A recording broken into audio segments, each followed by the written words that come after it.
Have you ever found yourself scrolling through your phone, your heart suddenly pounding over a comment that wasn't even meant to be personal? Or maybe you've replayed a conversation in your head hours later, wishing you'd said something different, something wiser, calmer, more in control. We've all been there. In a world that moves faster than we can sometimes process, our emotional reflexes take over. We snap, we worry, we overthink. We react before we've even had a chance to understand what we're reacting to. It's exhausting, isn't it? That feeling of being hijacked by your own emotions, as if you're no longer in the driver's seat of your mind. What if I told you this isn't a modern problem, that nearly 2,000 years ago, one of the most powerful men in history was wrestling with the same human struggles? Marcus Aurelius, emperor of Rome and a devoted student of Stoicism, wrote in his private journal, "You have power over your mind, not outside events. Realize this, and you will find strength." He wasn't just philosophizing, he was training. Every day, amid wars, political intrigue, and immense responsibility, he practiced mastering his inner world so that no external event could shake his clarity or his character. This wasn't about suppressing emotion. It was about strengthening perception, refining judgment, and choosing a response rather than surrendering to a reaction. This video is the beginning of a journey into that exact kind of mental training. We're going to explore how ancient Stoic strategists, thinkers, and leaders like Marcus Aurelius, Epictetus, and Seneca cultivated what I like to call emotional reflexes. This isn't abstract philosophy. This is practical, battle-tested wisdom for anyone who wants to face modern challenges with more calm, more purpose, and more resilience. We'll break down the core principles they lived by, how to see events clearly without emotional distortion, how to pause and evaluate before we act, and how to respond in a way that aligns with our deepest values. Consider this your first step toward building a mind that doesn't just react to the world, but thoughtfully engages with it starting today. What if you could pause between stimulus and reaction? That tiny, almost imperceptible gap is where your power truly lies. It's the difference between being a pawn to your impulses and a master of your actions. Ancient military strategists understood this better than anyone. They knew that on the battlefield, a single impulsive decision could lead to catastrophe. Victory didn't go to the army that reacted the fastest, but to the one that responded the wisest. They trained for composure under the most extreme pressure, understanding that a clear mind was their greatest weapon. In our modern world, we face a different kind of battlefield, one of emails, social media notifications, and demanding schedules. Yet, the principle remains exactly the same. We are constantly bombarded with stimuli, and our default setting is often to react immediately, emotionally, and often regrettably. The Stoic philosopher Epictetus, born a slave, knew this struggle intimately. He taught that between any event and our response, there is a space, and in that space we have the power to choose. He said, "It's not what happens to you, but how you react to it that matters." This is the core of the strategist's mindset. It's not about becoming emotionless. It's about inserting a moment of conscious choice between the feeling and the action. Think of a Roman general like Lucius Verus, co-emperor with Marcus Aurelius.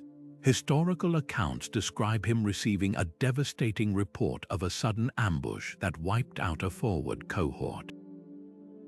The messenger, breathless and panicked, expected a torrent of rage or despair. Instead, Verus was silent for a long moment. He absorbed the brutal facts, then calmly asked for a map. He didn't deny the tragedy, but he refused to be derailed by it. His composure wasn't indifference, it was command.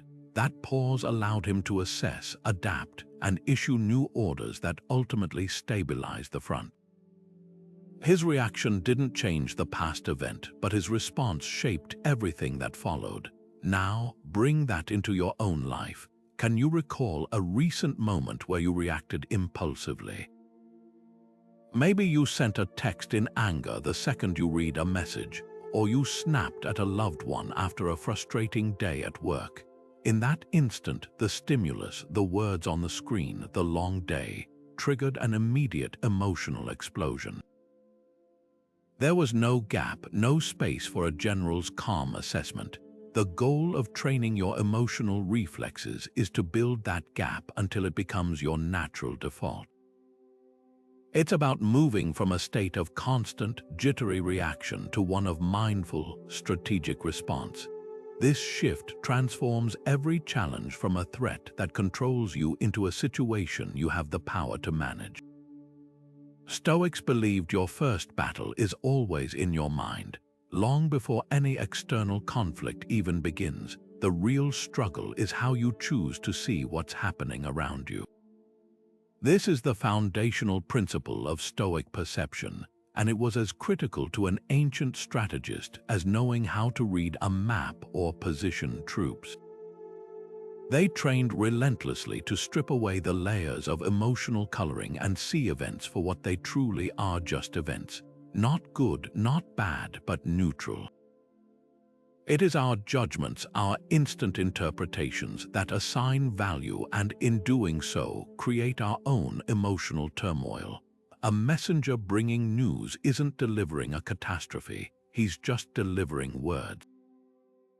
The catastrophe only exists in the general's mind once he interprets those words. Marcus Aurelius practiced this constantly, reminding himself to remove the opinion and just see the thing itself. He wrote, "Take away your opinion, and then there is taken away the complaint. Take away the complaint, and the harm is taken away." That's not just poetic advice, it's a tactical maneuver for the psyche. Imagine a scout reporting to a commander. A good scout doesn't say, "We're doomed. The enemy has a terrifying and overwhelming force waiting in the valley." That's pure judgment loaded with emotion. A skilled scout states the facts. The enemy has approximately 500 infantry and 50 cavalry positioned at the mouth of the valley. The first report triggers panic and fear. The second provides data. It's neutral. It allows the commander to assess, plan, and respond from a place of clarity rather than react from a place of terror. Now translate that to a modern scenario you've almost certainly faced.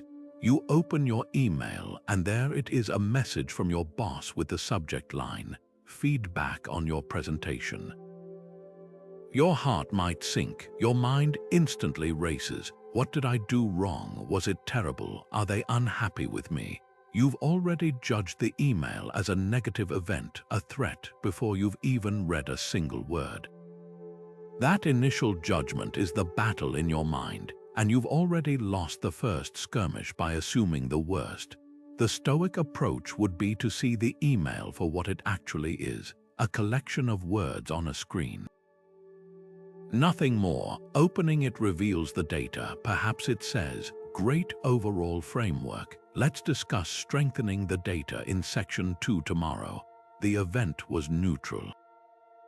Your judgment that it was a threat was what caused the spike of anxiety.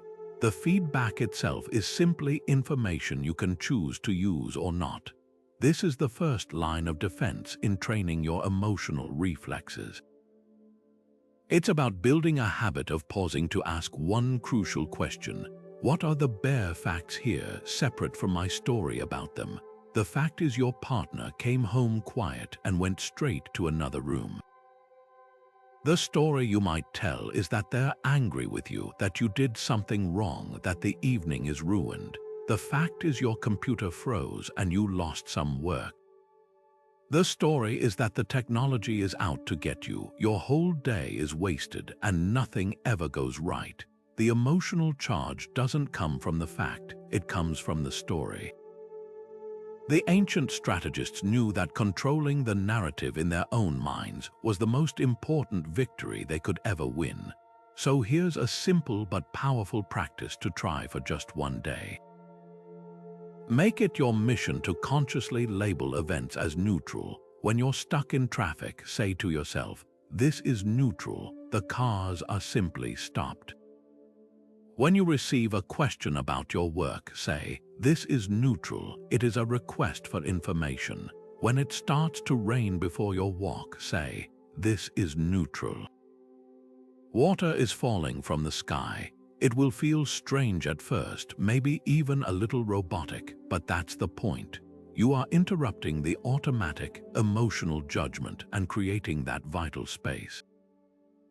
You are training your perception to act like that skilled scout, reporting the facts without the dramatic commentary. This isn't about becoming cold or unfeeling. It's about choosing your feelings consciously rather than having them chosen for you by an untrained reflex. You are fortifying your mind's first line of defense, ensuring that you respond to the world as it is, not as your fears and assumptions tell you it is. Picture an ancient fortress, its high walls manned by vigilant sentries. Their most critical job wasn't fighting off every approaching figure. It was deciding who to let in and who to keep out. They would challenge every visitor, questioning their intent before lowering the drawbridge. The Stoics saw your mind in exactly the same way. They called this practice the discipline of assent, the act of consciously granting or withholding your agreement from the thoughts and impressions that arrive at your mental gates. Every day, an army of impressions marches toward your mind. A worrying headline, a coworker's offhand comment, the sudden dread that you've made a mistake. Your untrained reflex is to immediately lower the drawbridge, to let these impressions in and accept them as absolute truth. You agree that the headline spells doom, that the comment was a personal slight, that the dread is a premonition of failure. And just like that, the enemy is inside your walls, stirring up panic and chaos. Ancient military commanders were masters of this internal filtration system.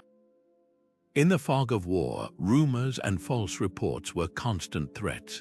A panicked scout might rush in claiming a flank had been overrun, or a messenger might report seeing enemy reinforcements where there were none. A poor commander would assent immediately to these alarming appearances, his judgment clouded by fear, issuing rash orders based on faulty intelligence. A superior strategist, however, would treat every alarming report as an unverified claim. He would withhold his immediate agreement. He would question the source, seek corroboration, and consider the motive behind the message before he ever allowed it to shape his decisions. His inner citadel remained secure because he controlled the gate. This is the profound power Epictetus pointed to when he said, "Remember, it is not he who gives abuse or blows who affronts, but the view we take of these things as insulting." Therefore, when someone provokes you, be aware that it is your own opinion that provokes you. The abuse or the blow is just an appearance, a report from the outside. The disturbance comes the moment you assent to the impression that it is, in fact, an affront. You lower the drawbridge and let the insult march right in, making it your problem.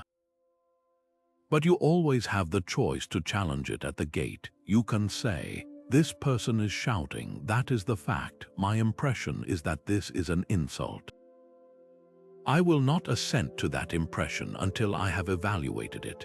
This moment of withholding agreement is where your freedom lies. Consider a Roman legate commanding a besieged garrison.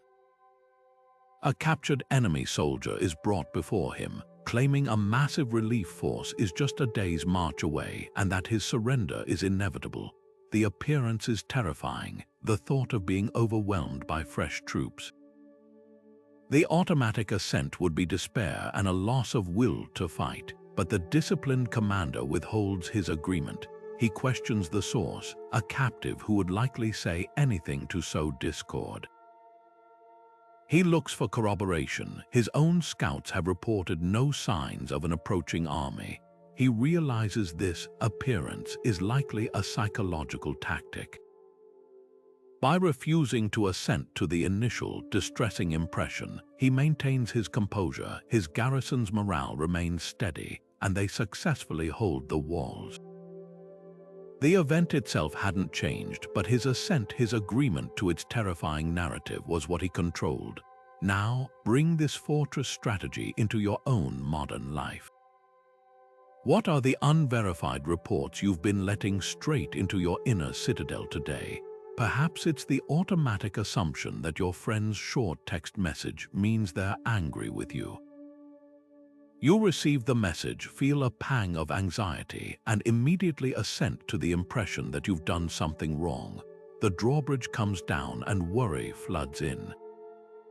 But what if you stationed a sentry there? What if you challenged that impression before granting it entry? The fact is, a short message was received. Your impression is that it signals anger.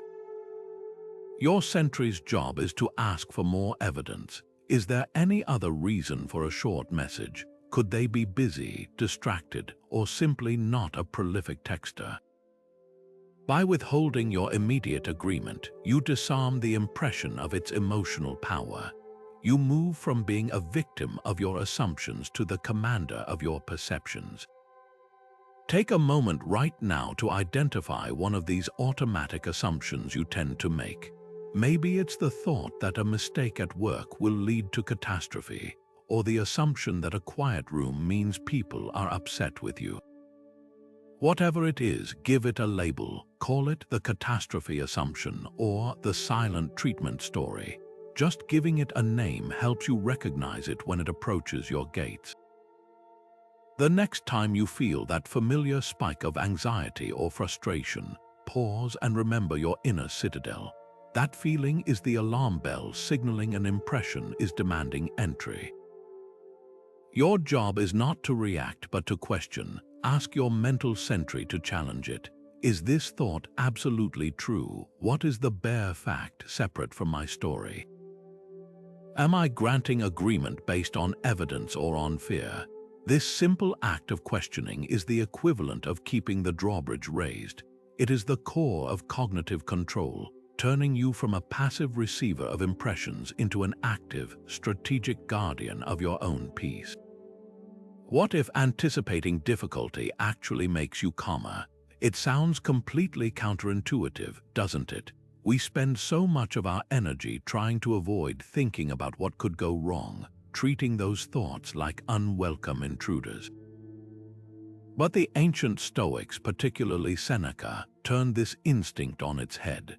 They practiced a powerful mental exercise called premeditatio malorum, which translates to the premeditation of evils. This wasn't about pessimism or dwelling on the dark. It was about strategic foresight. It was the mental equivalent of a general sending scouts ahead to map the terrain, identifying potential ambush sites, river crossings, and difficult passes. By knowing what lay ahead, the army could march with greater confidence, not more fear. The unknown is what breeds anxiety. The known, even if it's challenging, becomes something you can prepare for and manage.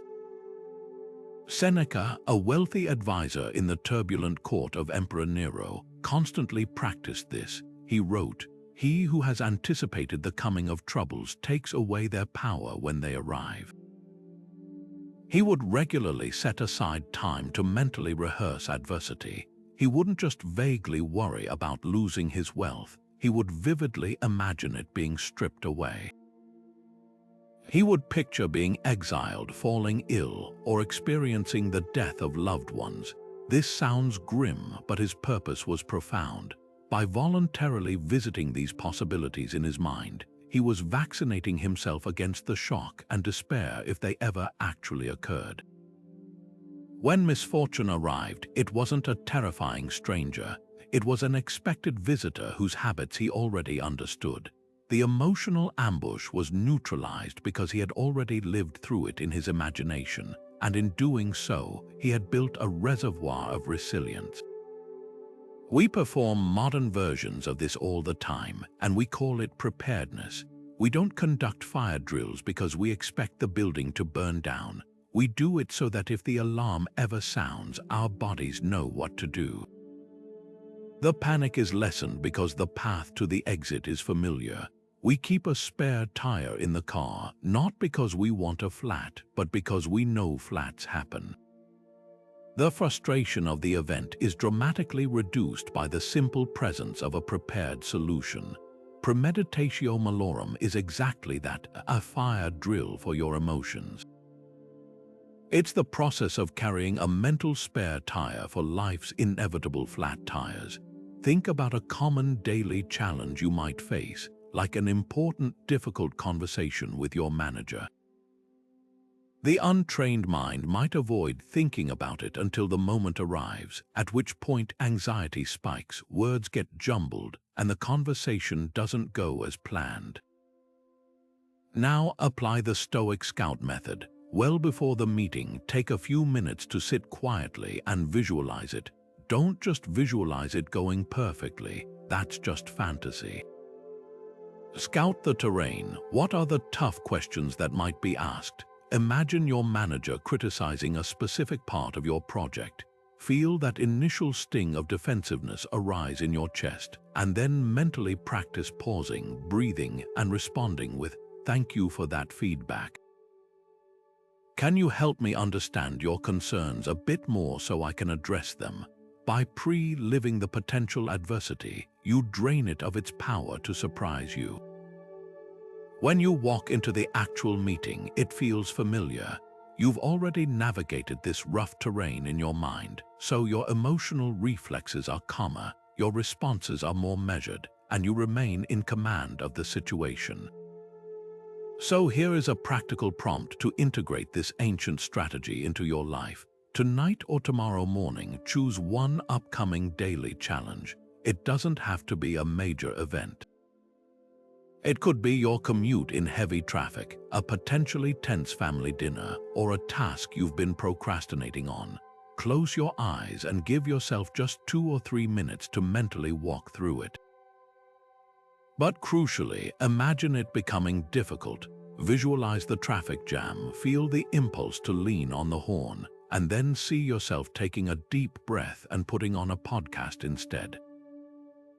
Picture the dinner conversation touching on a sensitive topic, feel the urge to react sharply, and then watch yourself calmly steering the conversation elsewhere.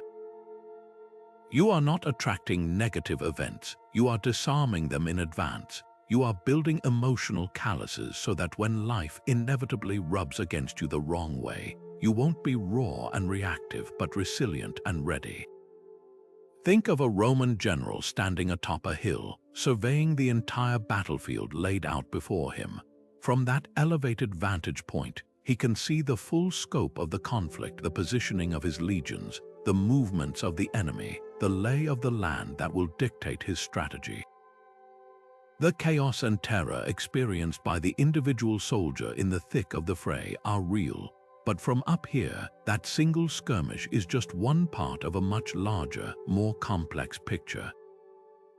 The general's perspective doesn't deny the reality of the struggle below. It simply contextualizes it. This is the essence of the Stoic exercise known as the view from above, and it is one of the most powerful tools for training your emotional reflexes. It's the practice of mentally zooming out from your immediate, overwhelming trigger to see your life within the vast expanse of time and space. When you feel that surge of panic or frustration, you are the soldier in the fray. This exercise teaches you to become the general on the hill. Marcus Aurelius was a master of this shift in perspective. In the middle of managing an empire, suppressing rebellions, and dealing with personal loss, he would constantly remind himself of the bigger picture. He wrote in his meditations, "Keep in mind how fast things pass by and are gone, those that are now and those to come. Existence flows past us like a river.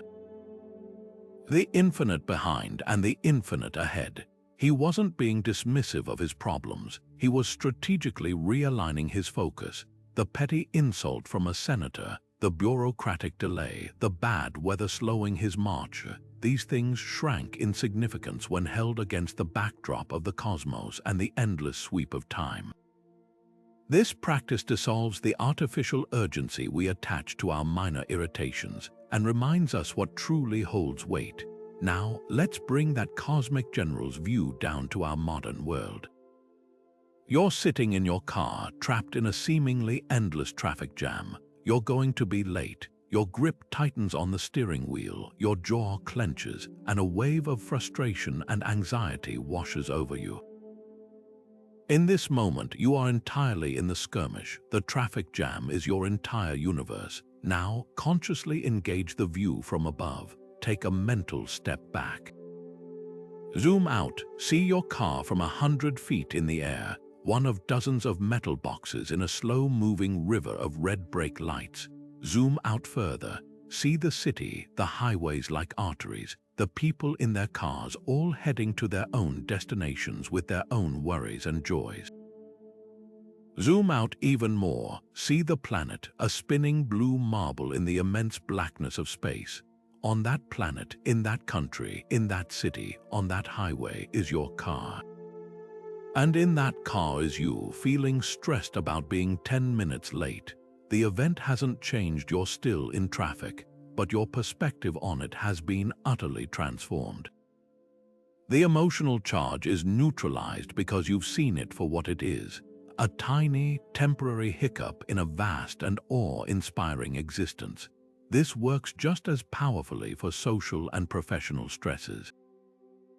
Imagine you're overwhelmed by a conflict with a colleague. It feels all-consuming, dominating your thoughts and ruining your week. Now, apply the view. This person, like you, is a collection of atoms on a planet orbiting a star in one galaxy among billions. The disagreement you're having is about a project, a set of ideas that will be completed, forgotten, and lost to time. This isn't to say your work doesn't matter. It's to say that the intense emotional suffering you're layering on top of it is optional. From 10,000 feet above your life, this conflict is a small event, not a defining catastrophe. This perspective doesn't encourage inaction. It empowers clear-headed action. The general on the hill doesn't ignore the battle. He understands its true scale and proportion, which allows him to direct his energy where it will be most effective instead of wasting it on panic. So the next time you feel that familiar tide of overwhelm rising, whether it's from a looming deadline, a personal misunderstanding, or just the accumulated irritations of a long day, pause and give this a try. Don't try to fight the feeling head-on. Instead, consciously shift your vantage point. Mentally zoom out from the situation. See yourself in the room, then the building, then the town, then the country. Think about the history that led to this moment and the future that will flow from it. Remember the sheer scale of the universe and the breathtaking brevity of our own lives within it. Your pressing problem will almost certainly start to look different. It might not vanish, but it will likely lose its power to paralyze you. This Stoic exercise isn't about escaping your life. It's about experiencing it with the calm, strategic clarity of a general who knows that no single battle, no matter how fierce, is the entire war. Stoic strategists didn't avoid hurdles, they welcomed them. This might be the most radical and powerful mindset shift in the entire Stoic toolkit. It's called amor fati, a Latin phrase that translates to a love of one's fate. This isn't about passive resignation, gritting your teeth, and merely enduring the bad things that happen to you. It's about an active, enthusiastic embrace of every single event, especially the obstacles and setbacks, because you recognize them as the raw material for building an unshakable character. Where most people see a brick wall, the Stoic sees a climbing gym for the soul. They understood that a smooth sea never made a skilled sailor, and a life without resistance never forged a resilient human being. Every difficulty is a disguised training session, a chance to practice a virtue you wouldn't get to practice otherwise. Patience isn't built when things go smoothly, it's forged in the waiting. Courage isn't mustered in the absence of fear, but in the face of it. Obstacles are not interruptions to your path. They are the essential, gritty surface of the path itself.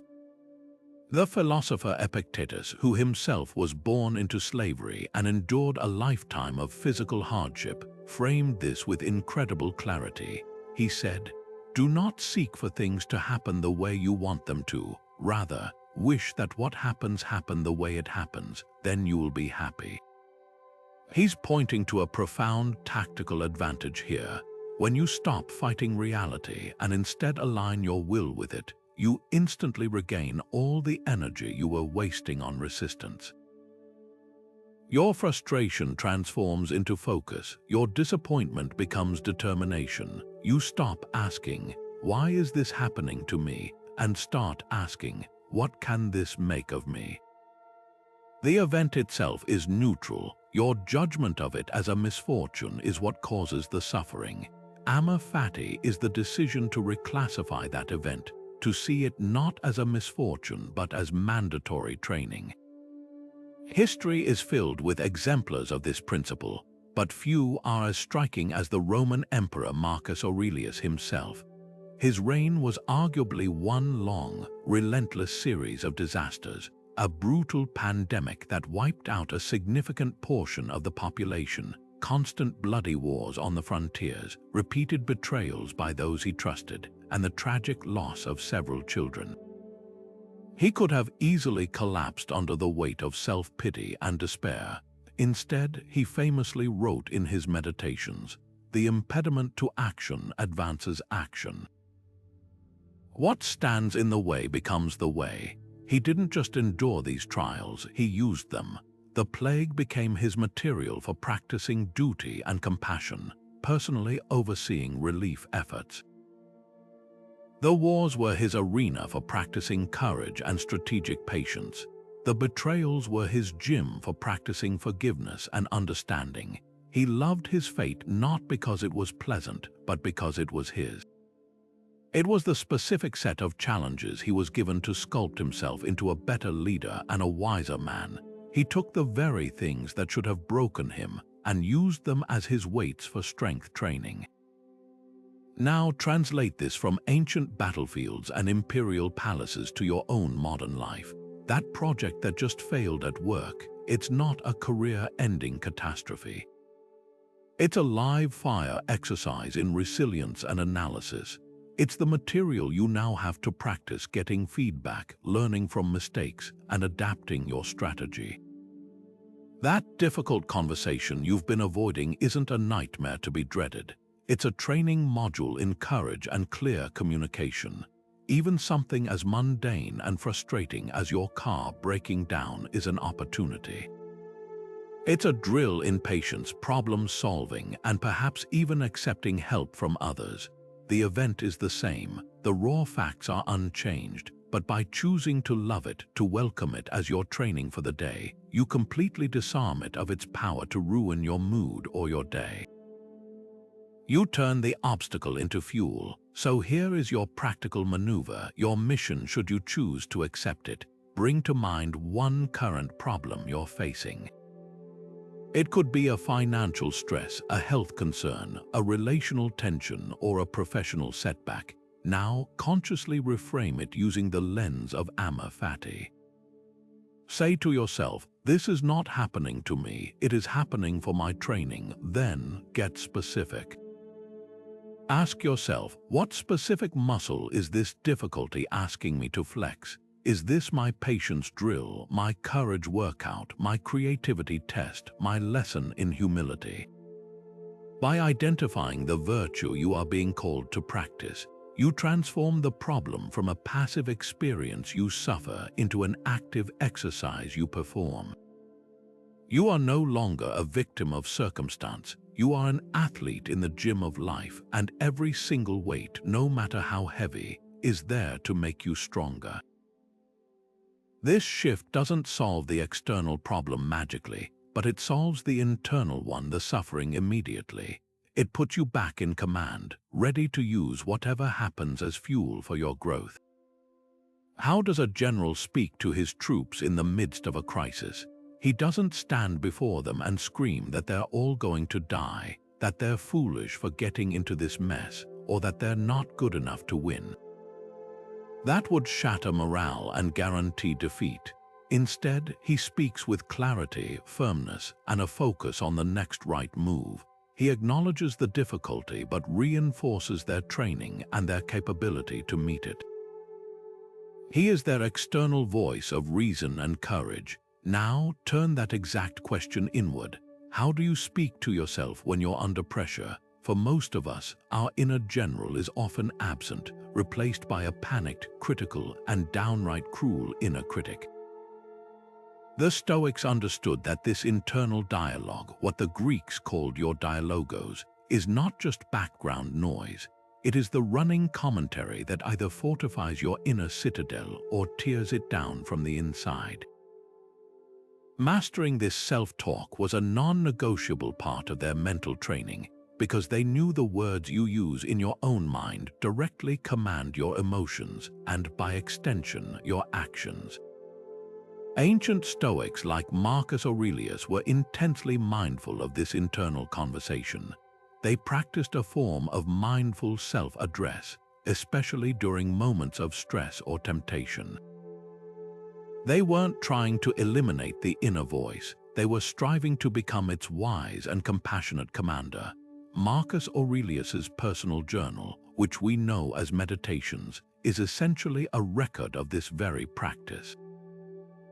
It's not a diary of events, it's a series of stern but gentle reminders he wrote to himself. He wasn't berating himself, he was coaching himself. He wrote lines like, "You don't have to turn this into something. It doesn't have to disturb you. Can you feel the difference in that tone? It's not, 'You idiot, why are you getting upset over nothing?' It's a calm, firm instruction. You have a choice here. You can choose not to be disturbed by this." This is the voice of the inner general, a leader who corrects without demeaning, who guides without insulting, and who always brings the focus back to what can be controlled. Contrast this with the kind of destructive self-criticism that is so common today. Imagine you make a mistake during a presentation. The destructive inner monologue might sound like this: "You completely messed that up. Everyone saw it. They probably think you're incompetent. You should never have volunteered for this. This isn't instruction, it's demolition."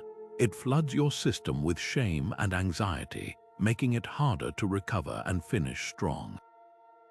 Now apply the Stoic strategy of strategic encouragement. The inner general would say, "A mistake was made, that's a fact. The next move is to correct it calmly." Focus on delivering the next point clearly. Your value is not defined by this single error. One monologue pulls you deeper into the emotional quicksand. The other throws you a rope and pulls you out. One focuses on a permanent, personal failing. The other focuses on a temporary, fixable event and the immediate action required. The event is the same. The emotional outcome is entirely different, dictated solely by the language you use inside your own head. This practice of commanding your inner dialogue is like being the director of your own mental play. You get to hand the script to the actors. Will you let the frantic, insecure understudy run the show, or will you give the lead role to the calm, experienced professional? The Stoics chose the professional every time.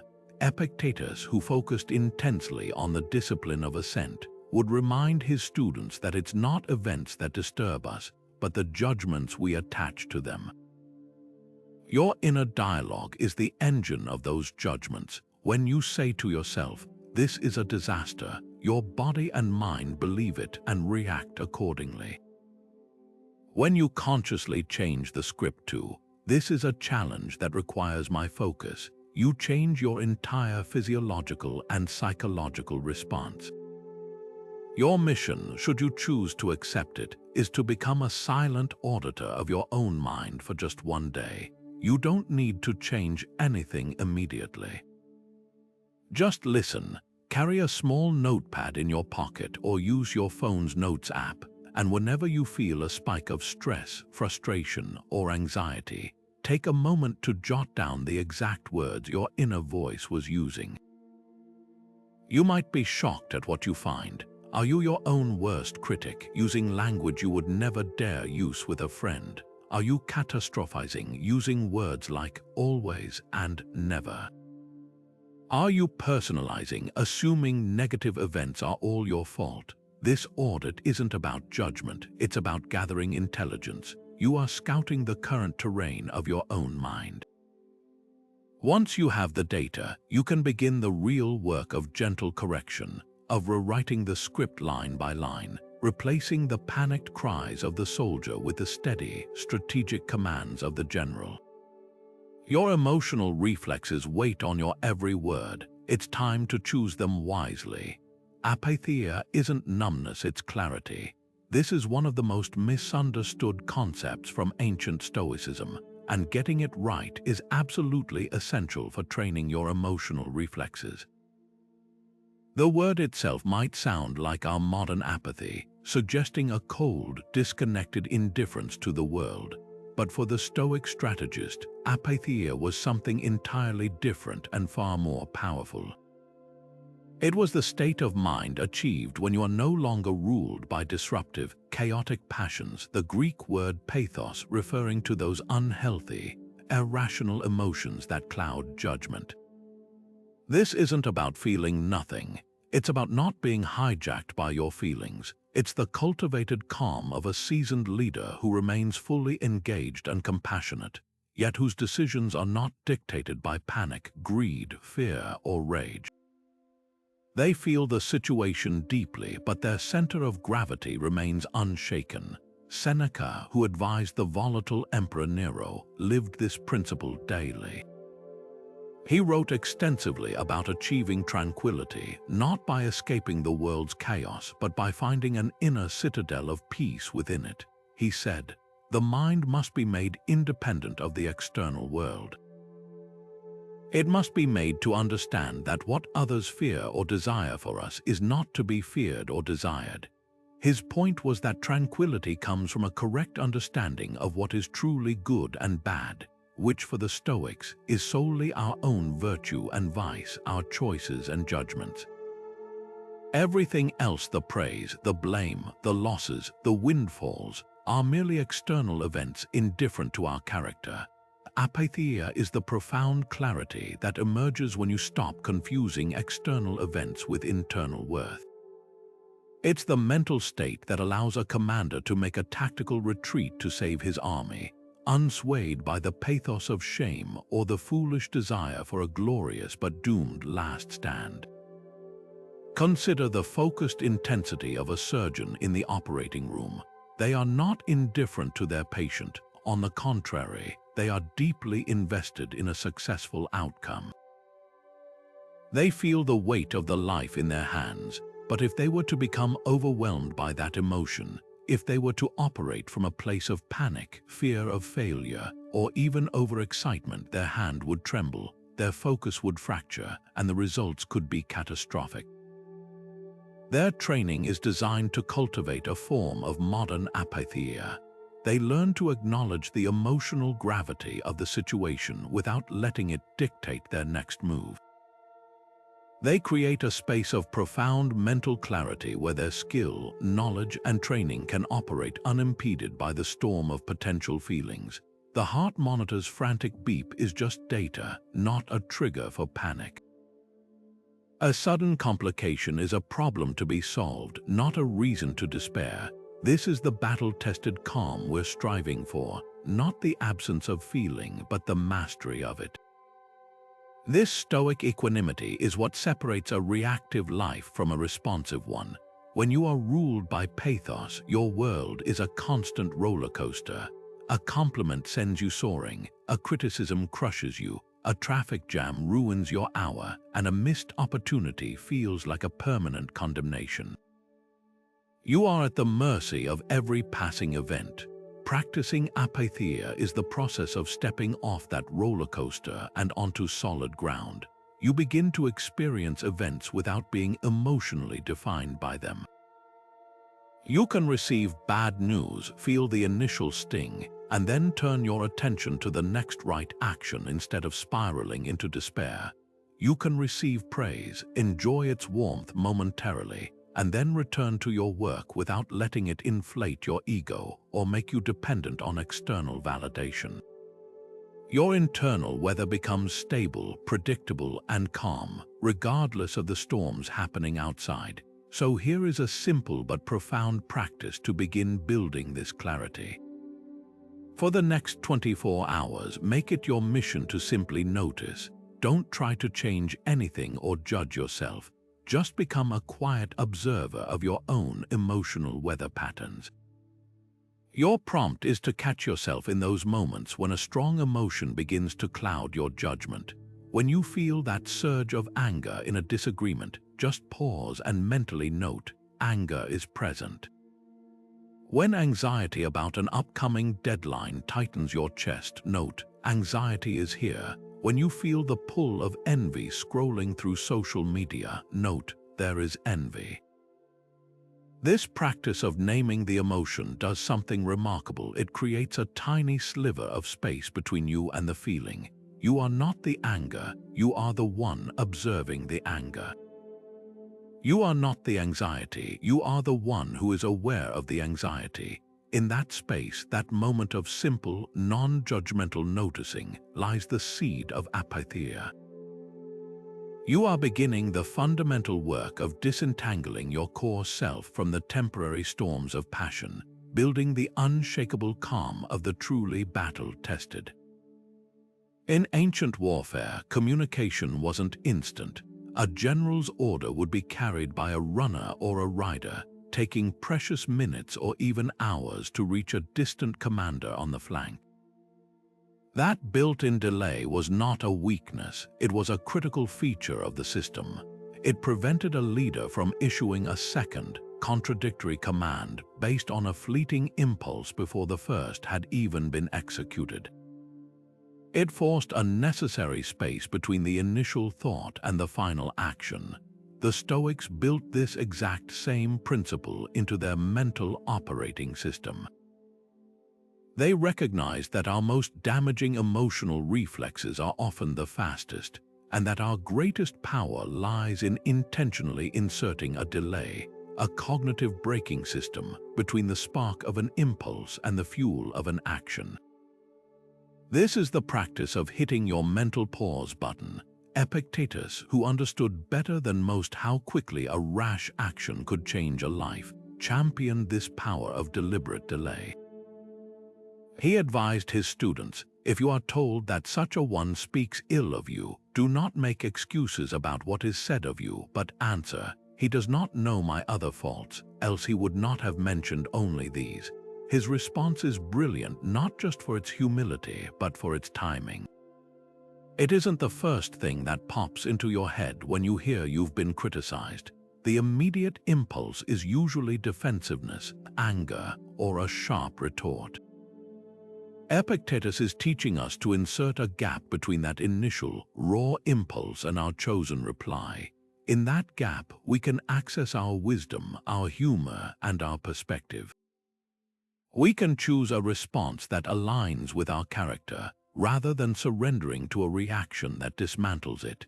This cognitive braking mechanism is what separates the seasoned strategist from the rookie soldier. A rookie, hearing the first war cry of an enemy charge, might immediately break formation and run forward, driven by a surge of adrenaline and fear.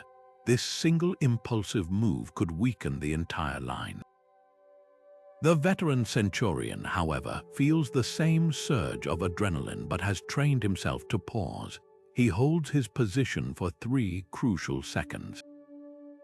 In that time, his training takes over. He assesses the true size of the enemy force, confirms his orders, and prepares his men to meet the charge with disciplined cohesion. That tiny pause is the difference between a rout and a victory. It's the space where instinct is overruled by intelligence. We can cultivate this same tactical pause in our daily lives with incredibly simple, yet profoundly effective techniques. The classic advice to count to 10 when you're angry isn't just a cliché, it's an ancient Stoic drill. It is a forced delay mechanism. taking a single, deep breath before you speak is another. In that breath, you are the general waiting for the messenger to arrive with more complete information from the front. You are creating a buffer zone between the external trigger and your internal command center. You can think of this as your 3-second rule. When you feel that familiar jolt, the flash of anger at a comment, the spike of anxiety from an email, the urge to send a reactive text, your new protocol is to do absolutely nothing for 3 seconds. Don't speak, don't type, don't make a face, just stop. For 3 heartbeats, you are simply creating space. In that space, something remarkable happens. The initial, overwhelming wave of the emotion begins to recede just enough for your rational mind to step in. You move from being a participant in the emotional storm to being an observer of it. You can ask the strategic questions: is this reaction proportional? What is my goal here? What would a wise response look like? The impulse might still be there, but it no longer has the steering wheel. You've taken it back. This isn't about suppressing the emotion. It's about preventing the emotion from suppressing you.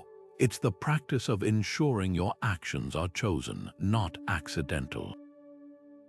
So your mission is to implement this 3-second rule for the next 24 hours. Choose one common trigger, perhaps incoming messages or interruptions while you're working, and make a conscious pact with yourself to always pause for 3 seconds before you physically or verbally respond. You are not trying to eliminate the impulse. You are simply building a guardrail between that impulse and the world.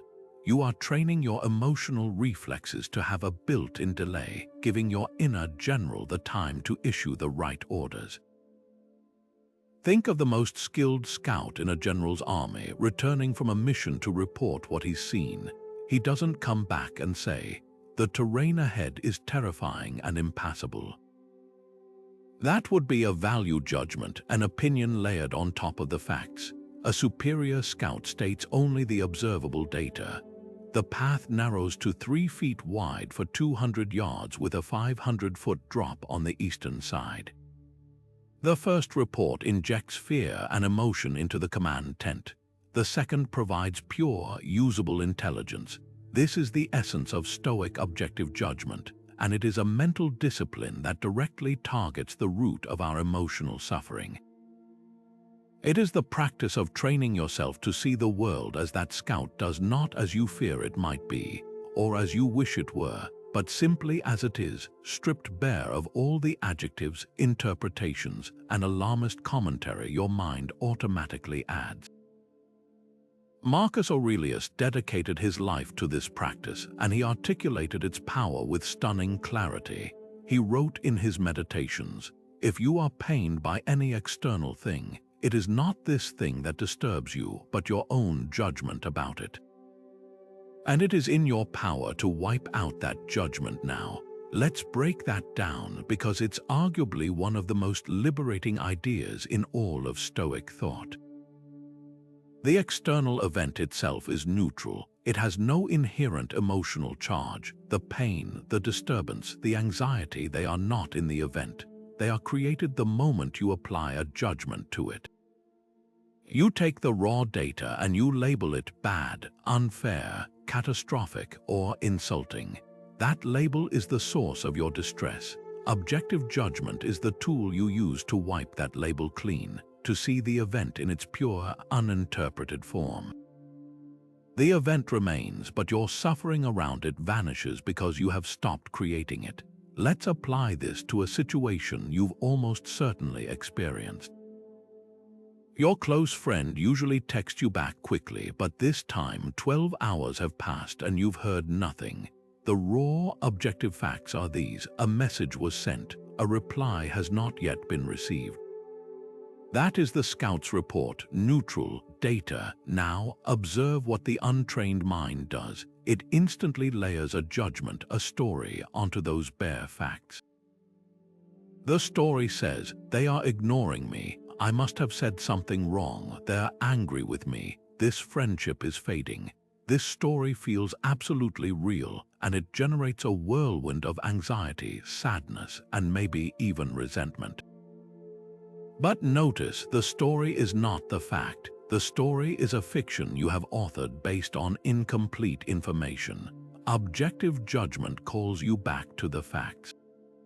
All you truly know is that there is no reply yet. The reason could be anything. Their phone died, they became swamped at work, a family matter came up, or they simply needed some quiet time.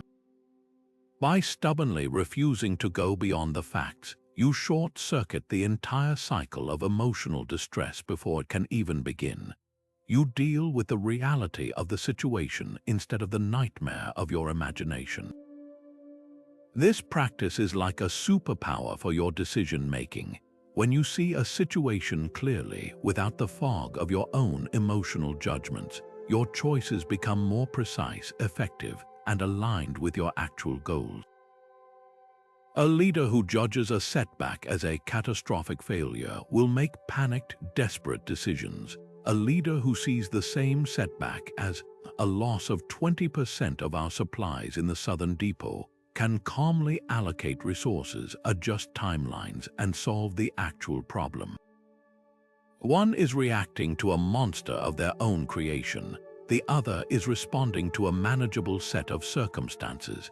The difference is everything. Your challenge, and the most direct way to start building this reflex, is to choose one single emotional event from your recent past or present and describe it in a single paragraph using only objective, observable facts. Write it down. If you felt hurt by a conversation, don't write, "He was dismissive and rude to me."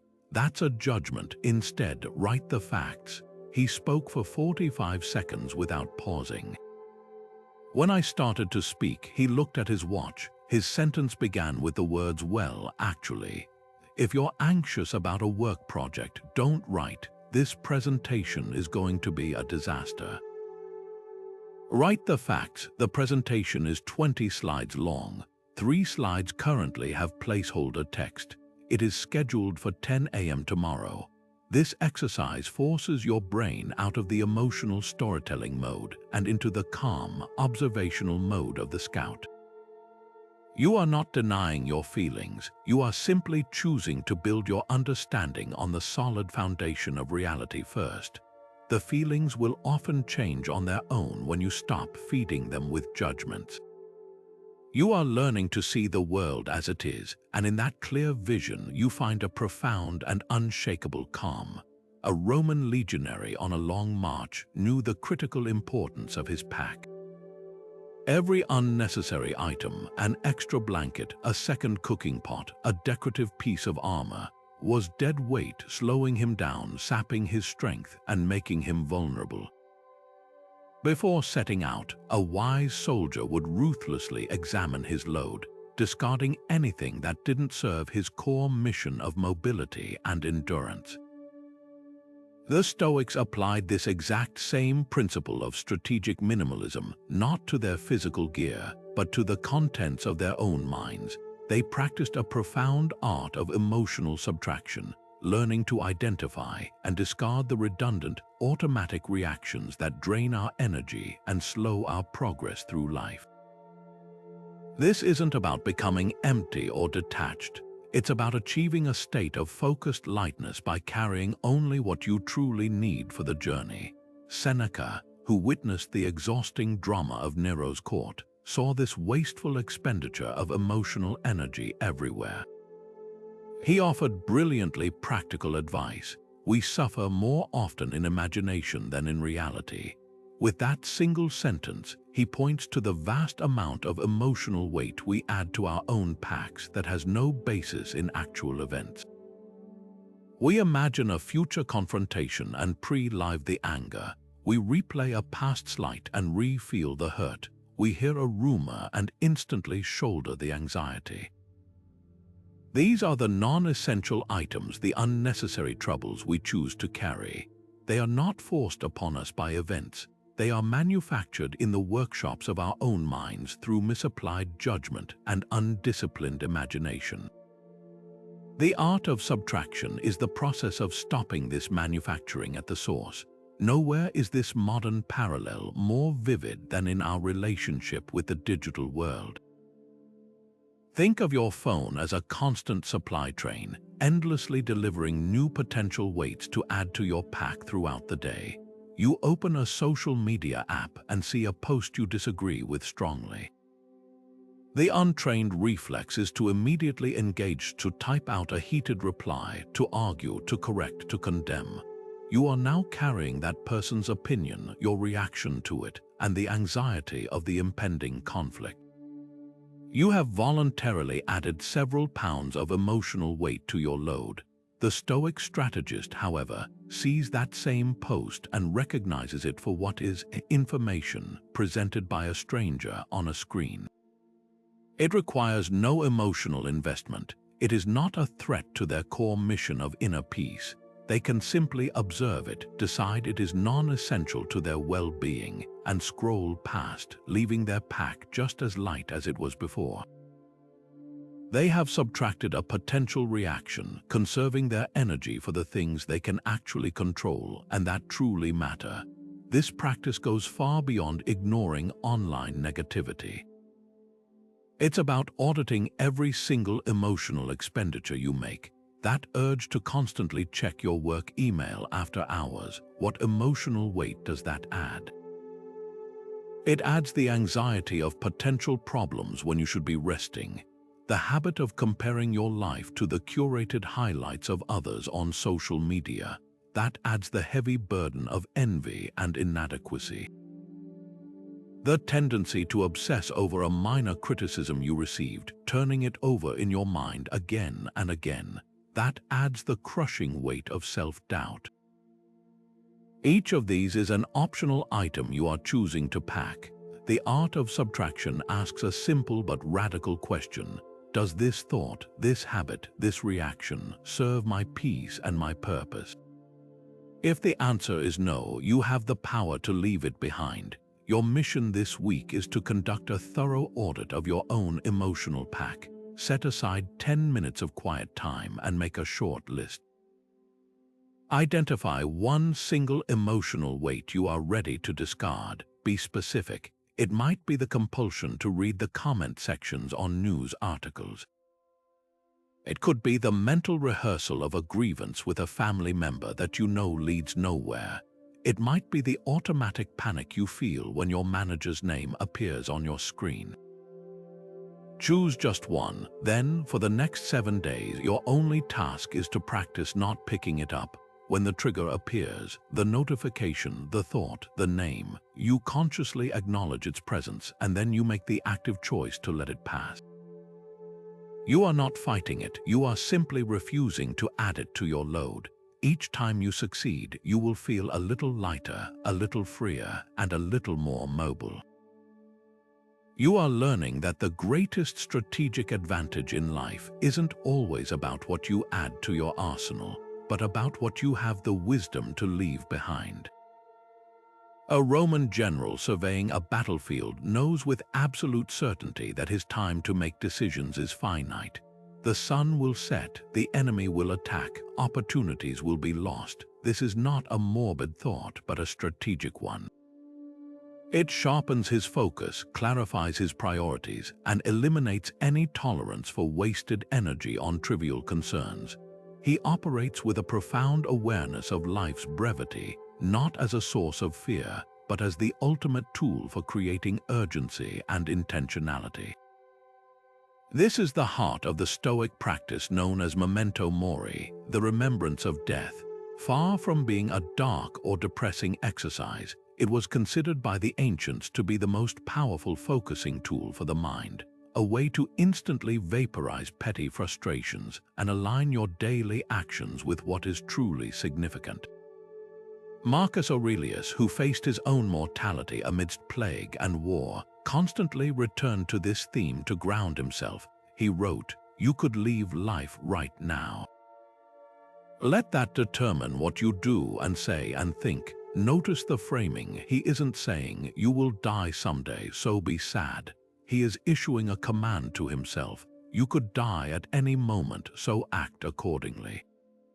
This is the critical shift in perspective. It's not about dwelling on the end. It's about using the reality of the end to illuminate the value of the present.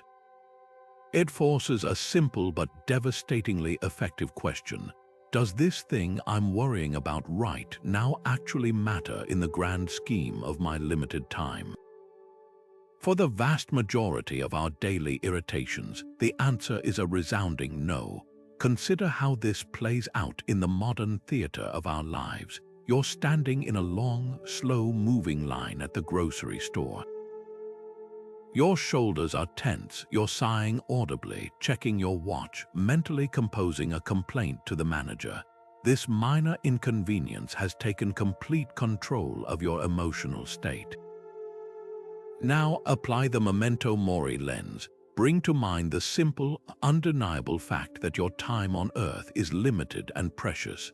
From that vantage point, ask yourself, is spending 5 minutes of my one wild and beautiful life in a state of fuming agitation over a delayed checkout a worthy investment?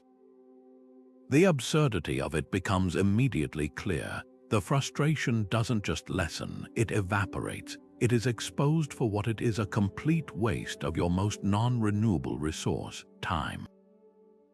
The line is still there, the delay is unchanged, but your reaction to it has been utterly transformed because you have measured it against the ultimate metric. This practice extends far beyond trivial annoyances. It recalibrates your entire emotional response system.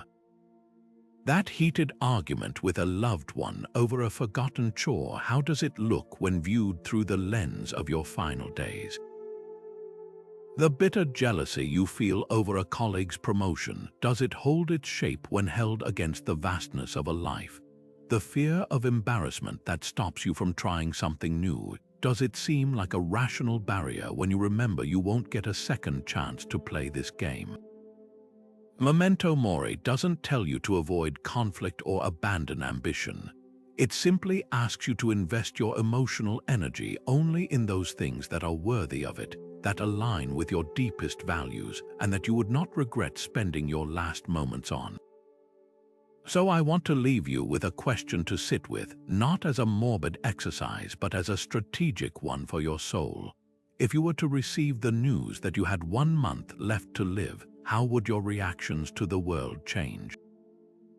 Not your actions, but your reactions. Would you still feel road rage? Would you still be wounded by a casual slight? Would you still lose sleep over a critical comment online? The pettiness and the pride and the unnecessary anger, they would likely fall away, revealing what has always been truly important to you. The goal of this Stoic practice is to make that clarity your everyday reality, to live with that same focused urgency and emotional precision now, long before any final month arrives. You begin to live not as if you have endless time to waste on reactivity, but as the general of your own life, aware that the sun is always moving across the sky, making every moment and every chosen response within it absolutely count.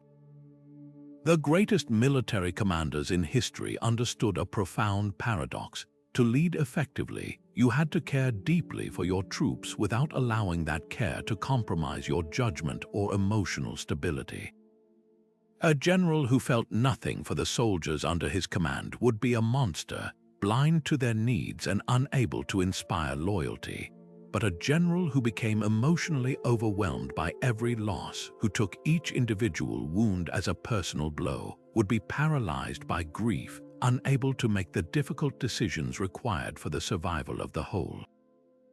This delicate balance between deep compassion and unshaken composure is what the Stoics called sympatheia. It is the practice of engaged detachment, the ability to connect fully with the world and the people in it from a place of genuine care, while simultaneously maintaining your own inner equilibrium so that you can be of actual use rather than just another casualty of the circumstance. This concept is beautifully illustrated by the Stoic philosopher Heracles and his model of concentric circles. He described our lives as a series of rings radiating out from a central point. At the very center is your own mind, your reasoning self, the one thing you have absolute control over.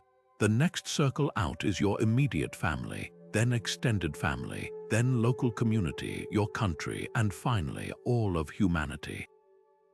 The common, untrained instinct is to live as if these circles have hard, impermeable walls. We pour our energy and emotional investment into the inner circles and often treat the outer ones with indifference or even hostility. The goal of Stoic training, according to hierarchals, was not to abandon the outer circles but to consciously draw them inward, to treat the stranger with the consideration you might offer a neighbor, and the neighbor with the care you reserve for family. However, and this is the crucial part, this expansion of concern never involves sacrificing the one thing that makes it all possible, the stability and virtue of your own inner circle, your mind. You cannot help pull others closer if you yourself are drowning. Now, translate this ancient wisdom into a modern scenario so many can relate to: caregiving. Imagine a person caring for an aging parent with a degenerative illness. The path of total emotional enmeshment is to take on every bit of the parent's suffering, to feel their frustration, their fear, and their pain as your own. This seems noble, but it leads inevitably to burnout, resentment, and a situation where both the caregiver and the one receiving care are lost in the same emotional storm. The caregiver who practices sympatheia, however, operates from that unshakable center. They are profoundly compassionate, attentive, and loving. They do everything in their power to provide comfort and dignity. But they do not confuse taking on the emotional burden of the illness with actually helping to carry it. They understand that their parents' frustration is not their frustration to feel. Their job is to remain the calm, steady presence that can navigate the healthcare system, manage medications, and offer a reassuring hand without being pulled into the vortex of despair. Their strength comes from their emotional stability, not in spite of it. They care from their center, not from a place of depletion. This principle applies to every relationship in our lives, not just extreme cases. Think about a manager who feels responsible for the career happiness of every single person on their team. If they try to own each individual's disappointment or anxiety, they will become so weighed down they can no longer lead effectively. Their role is not to feel the emotions for their team members, but to create an environment where those individuals have the tools and support to manage their own challenges. Their compassion is shown through their actions and their resources, not through mirroring the emotional state of others. Similarly, a friend supporting someone through a divorce doesn't help by also becoming a weeping, furious mess. They help by being the grounded, clear-headed friend who can listen without judgment, offer practical advice, and remind the person of their own strength.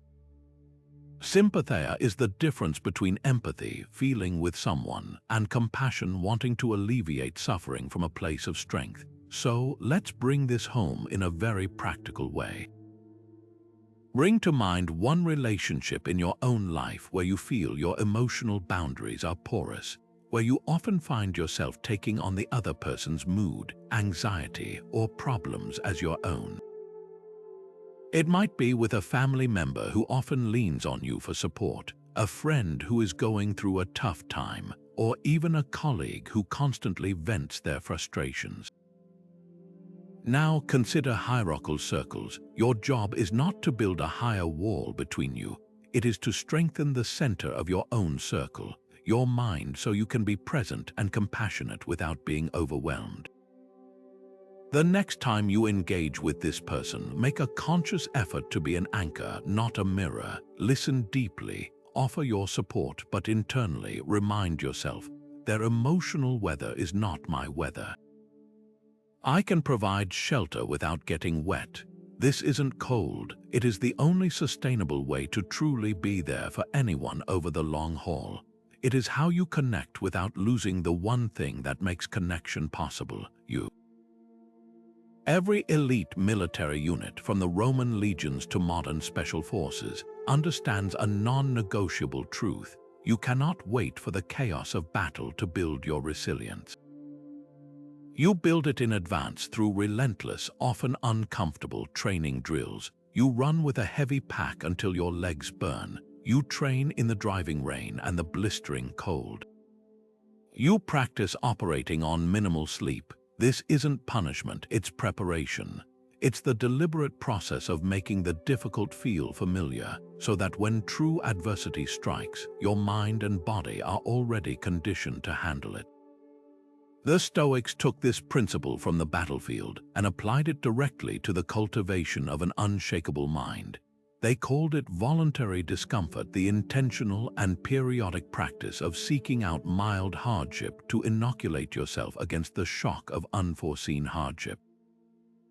This is the proactive hardening of your emotional reflexes. The ancient Stoics weren't just theorists, they were practitioners who integrated this into their daily lives.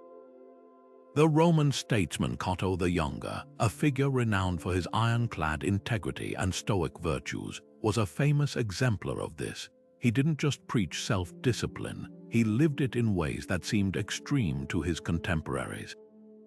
He would walk through the forum dressed in nothing but a simple, threadbare tunic, his torso exposed to the elements, drawing stares and ridicule from the lavishly dressed elite. He chose to walk when he could easily have been carried in a litter. He would often eat plain, simple food while others feasted. Why? He was conducting personal drills. He was testing his own comfort zone, not because he hated comfort, but because he refused to become its prisoner. He knew that an over-reliance on ease creates a deep vulnerability. By voluntarily stepping into minor discomfort, he was building a psychological immune system, ensuring that if fortune ever stripped him of his status or wealth, he would remain unbroken because he had already proven to himself that he could thrive with less. This practice translates into our modern lives not as a call for extreme asceticism, but as a strategy for maintaining flexibility and strength. Our world is designed for maximum comfort. We have climate-controlled environments, instant gratification from delivery apps, and constant digital entertainment at our fingertips. While these aren't bad in themselves, they quietly breed a fragility of spirit. We become so accustomed to things being easy that the slightest inconvenience, a slow internet connection, a long line, a room that's too warm or too cold, can trigger a disproportionate emotional reaction. We've lost our calluses. Voluntary discomfort is the process of strategically rebuilding them. It's the mental equivalent of a vaccine. You introduce a small, controlled amount of the pathogen discomfort to build up antibodies against the full-blown disease of despair when real tragedy or difficulty hits. So what does this look like in practice? It's about consciously and occasionally choosing the more difficult option. It's taking the stairs instead of the elevator, not just for fitness, but for the mental practice of embracing a minor physical challenge. It's turning off the podcast during your commute and driving in silence for 20 minutes, practicing being alone with your own thoughts without needing external stimulation. It's deliberately leaving your phone in another room for an hour to sit with the initial itch of boredom and FOMO, and discovering that it passes and that your focus returns. It's choosing to have a conversation about a difficult topic in person instead of hiding behind a text message, willingly stepping into the temporary discomfort for the sake of a deeper connection. Each of these small acts is a rep in the gym for your resilience. You are not punishing yourself, you are empowering yourself. You are reminding your nervous system that you are capable of handling much more than your cushioned life typically asks of you. Your challenge is to make this philosophy tangible today. Before this day is done, I want you to choose one small, specific comfort and voluntarily forego it. It must be something safe and manageable, but something that will require a conscious bit of willpower. Maybe it's that second cup of coffee you don't really need but always reach for out of habit. Perhaps it's taking a cold shower for the final 60 seconds of your morning routine, facing that initial shock and breathing through it. It could be as simple as skipping the sauce on your dinner or sitting on the floor to read instead of in your most comfortable chair. The specific act is irrelevant, the intention behind it is everything. In that moment of choice, when you feel the pull of the easy path, you will have a tiny battle with your own desire for comfort. And by choosing the slightly harder path, you win that battle. You send a powerful message to your deepest self: I am in command here. My comfort does not rule me. I am stronger than my cravings. This single, small victory fortifies your mind against the day when a much larger difficulty arrives, proving to yourself that you are, and always will be, the resilient strategist of your own life. Think of a brilliant general planning a campaign. He doesn't waste a single moment fretting over the weather, the terrain of a distant land he cannot change, or the morale of the enemy camp. His entire focus is laser-targeted on his sphere of influence, the training of his own troops, the quality of their equipment, the logistics of their supply lines, and the creativity of his battle strategies. He draws a clear, unbreakable circle around what is his to command and ignores everything outside of it. This is the essence of the Stoic dichotomy of control, and it is arguably the most practical and liberating mental model you will ever employ. It is the ultimate strategic filter for your emotional energy, teaching you to invest your effort only where it can actually make a difference and to gracefully accept the rest as simply part of the landscape of life. The core of this teaching comes directly from the Stoic philosopher Epictetus, who opened his famous handbook with this very principle. He said, "Some things are within our power while others are not."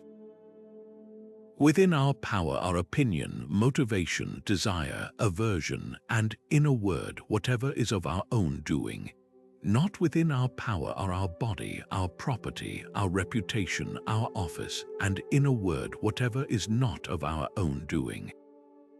This is the fundamental split. Your actions, your judgments, your efforts, your values, these are your imperial province, your command to govern. Everything else, the opinions of others, past events, market conditions, the weather, the traffic, this is external territory. You can engage with it, but you cannot control it. The moment you confuse the two, you sign yourself up for a lifetime of frustration, anxiety, and wasted potential because you are fighting battles you are guaranteed to lose. Let's make this incredibly concrete with a modern scenario: preparing for a major presentation at work. Your sphere of control, your command as the general of this mission, includes a vast array of critical actions. You control the hours you spend researching and perfecting your content. You control the number of times you rehearse your delivery in front of a mirror. You control the clarity of your slides and the backup data you bring. You control your mindset going in, choosing to see it as an opportunity rather than a threat. This is your legion. This is where every ounce of your focus and energy must go. Now, outside your walls are the factors you cannot control. You cannot control whether your boss had a fight with her partner that morning and is in a sour mood. You cannot control if a key client gets stuck in traffic and misses the first half. You cannot control whether a colleague interprets your confident tone as arrogance. Most importantly, you cannot control the final outcome or their ultimate opinion. To worry about these externals is the equivalent of that Roman general staring at the sky, shaking his fist at the clouds, hoping they won't rain. It is a catastrophic misallocation of your most precious resource, your attention. The incredible power of this dichotomy is that it doesn't just reduce wasted emotional energy, it completely recycles it. The mental effort you once spent agonizing over what others might think, or how things might go wrong is now freed up and redirected into your circle of control. That anxiety about your boss's opinion transforms into focused energy for another round of practice. That fear of a tough question becomes motivation to prepare 3 different answers. You stop being a passive victim of external circumstances and become an active agent in your own performance. The outcome itself becomes almost secondary because your primary goal is no longer to control the uncontrollable, but to execute your own duties with excellence, integrity, and virtue. Win or lose, that is a victory you can always achieve. So right now, let's make this philosophy tangible. Your prompt is to pause and list 3 things that are within your full and complete control at this very moment. Don't overthink it. The first might be as simple as your next breath. You can choose to take a deep, calming one right now. The second could be your posture. You can choose to sit up straight, squaring your shoulders as a general would, embodying a state of readiness. The third could be your focus. You can choose to direct your attention fully to these words and this idea, setting aside distractions. These are small, immediate commands, but they prove a monumental point. No matter the chaos outside your walls, your inner citadel is always yours to govern. By regularly auditing your focus and pulling it back from externals to internals, you train the most critical reflex of all, the ability to know the difference between the battlefield you can win and the weather you simply have to march through. Every great commander in history knew that a battle, once finished, was not truly over until the after-action review was complete. They would gather their officers, unroll the maps, and with brutal honesty dissect what had happened. Which maneuvers succeeded? Where did the line break? What intelligence was missed? This wasn't about assigning blame. It was about extracting priceless lessons for the next engagement. The Stoics adopted this exact same strategic practice for the battlefield of the mind, and their primary tool was a simple yet profoundly powerful one: the journal. They understood that an emotional reaction left unexamined is just a wound left to fester. But when you deliberately debrief it, you transform it into a lesson that fortifies you for the future. This is the heart of Stoic journaling. It is not a diary of events, but a commander's log for your own psyche. Seneca, one of the wealthiest and most powerful men in Rome, was a devout practitioner of this nightly ritual. He didn't just scribble down what he did that day. He conducted a formal inquiry into his own character. He wrote, "When the light has been removed and my wife has fallen silent, aware of this habit that's now mine, I examine my entire day and go back over what I've done and said, hiding nothing from myself, passing nothing by." Can you feel the intentionality in that? He is creating a sacred space of total honesty, away from the eyes of the world, to hold himself accountable. He is his own most demanding general, reviewing his own performance. He's asking the critical questions: where did I fall short of my principles today? When was I provoked into anger or swayed by fear? Did my actions align with my professed values? This practice is the engine of genuine self-awareness, because you cannot change what you refuse to see. Let's translate this ancient debrief into a modern context you'll instantly recognize. Imagine you had a tense meeting with a colleague that left you feeling defensive and irritated for hours afterward. The untrained mind will simply ruminate, replaying the conversation over and over, solidifying the feeling of being wronged, and likely drafting a sharp email in their head. This is not a review, this is a reinforcement of the emotional reaction. The Stoic journaling method breaks this cycle. That evening, you would sit down with your notebook and move through a structured 3-question format, just as a general would. First, what did I do well? Perhaps you acknowledged a valid point they made, even in your frustration. Second, what requires improvement? This is where you get honest. You might write, I immediately became defensive when criticized and stopped listening. I made a sarcastic remark that escalated the tension. Third, what is the lesson? This is where you extract the strategic insight. My trigger is feeling my competence is questioned. Next time, I will practice pausing and asking for a specific example before I respond. I will focus on the issue, not the tone. This process does something remarkable. It takes a messy, emotional event and turns it into a clean set of data and a new protocol for future engagements. The frustration is no longer just something you felt. It is now something you have learned from. You have identified a vulnerability in your own defenses and drafted a plan to strengthen it. This is how you build emotional intelligence, not through abstract theory, but through the meticulous nightly audit of your own lived experience. Your journal becomes a living textbook authored by you, filled with the specific lessons your unique triggers and challenges are trying to teach you. The prospect of starting a journal can feel daunting, as if you need to write pages of profound introspection every night. Let's dismiss that idea right now. The Stoics were pragmatists. Your mission tonight, and any night you choose to accept it, is not to write an essay. It is to write one single sentence. Just one. Following Seneca's model, simply ask yourself, what is one reaction I had today that I would like to improve tomorrow? Then answer it with utter clarity. I would like to improve my reaction to receiving critical feedback by listening first. I would like to improve my reaction to being interrupted by taking a breath instead of showing irritation. I would like to improve my reaction to my plans changing by focusing on adaptability. That single sentence, written consistently, is more powerful than 1,000 unwritten pages of good intentions. It is your after-action report. It is your commitment to your own growth. It is you acting as the general of your inner legions, ensuring that today's battles make you wiser and not just wearier for tomorrow.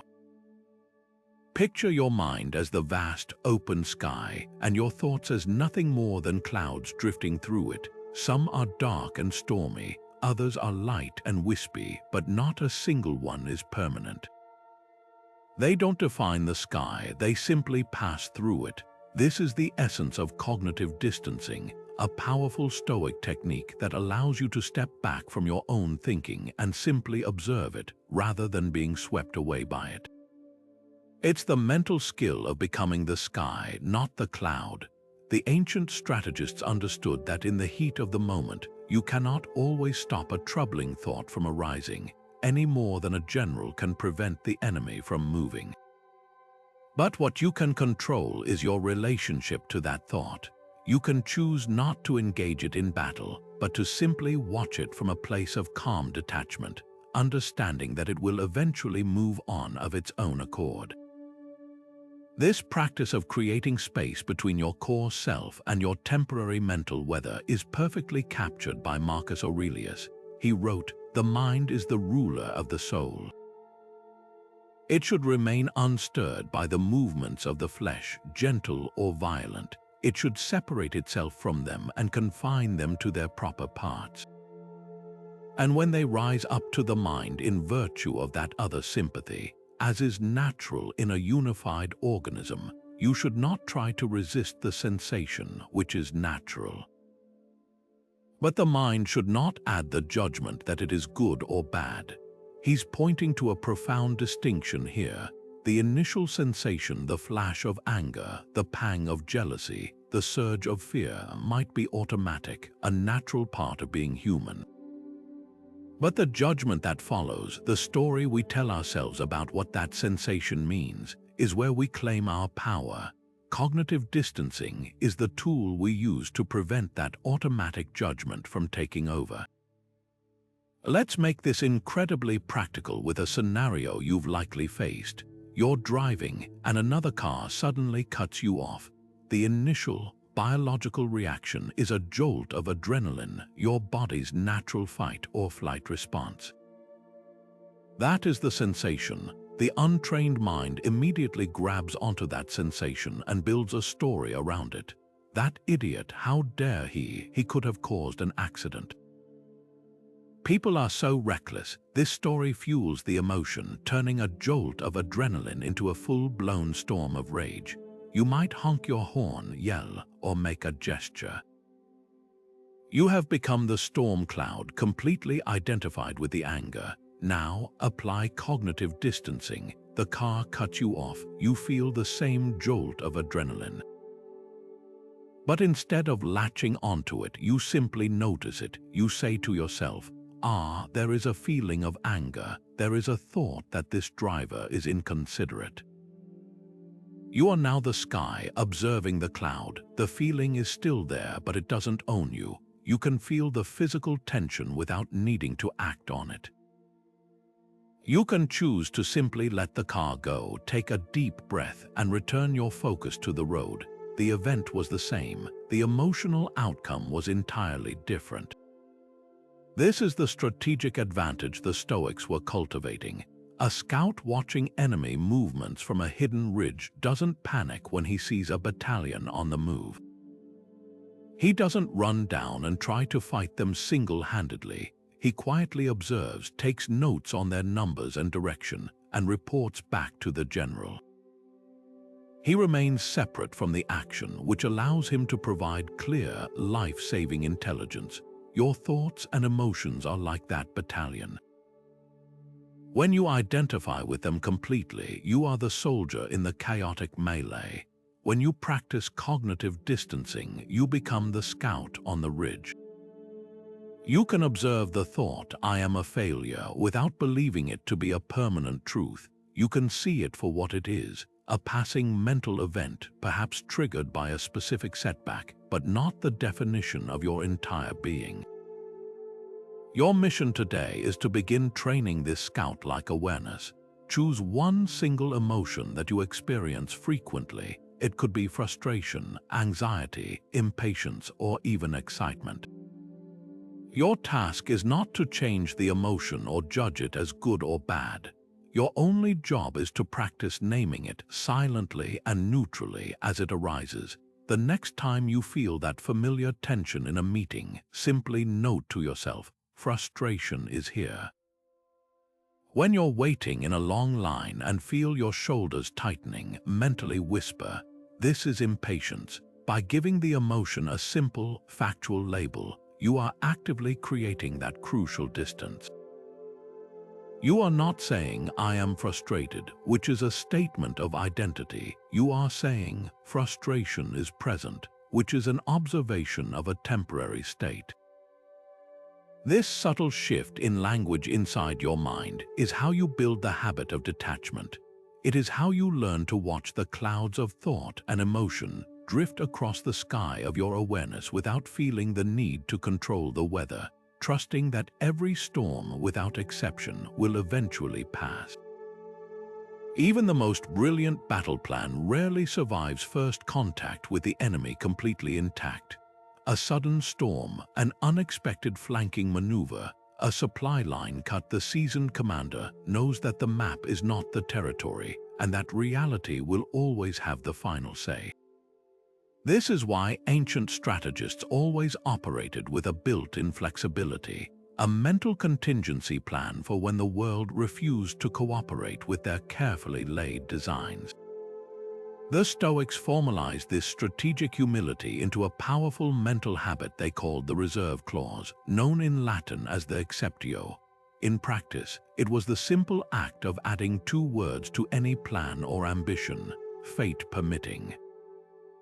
This wasn't a superstitious incantation or a sign of weak intent. It was the ultimate statement of understanding the dichotomy of control, a way to pour your entire effort into a goal while simultaneously holding the outcome lightly, thus immunizing yourself against the bitterness of frustration when things didn't go as you'd hoped. Seneca, who navigated the treacherous and unpredictable politics of Nero's Rome, captured this balance perfectly. He wrote, "The wise man considers both sides, how sure the rewards of his plans may be, and how unsure the circumstances which may affect them." Yet he embarks on his plan, and at the same time he fortifies himself against all that may happen to hinder it. That last phrase is the key. He doesn't say he abandons his plan if he fears hindrance. He fortifies himself against the emotional impact of that hindrance. The effort is full and complete. The attachment to a specific result is released.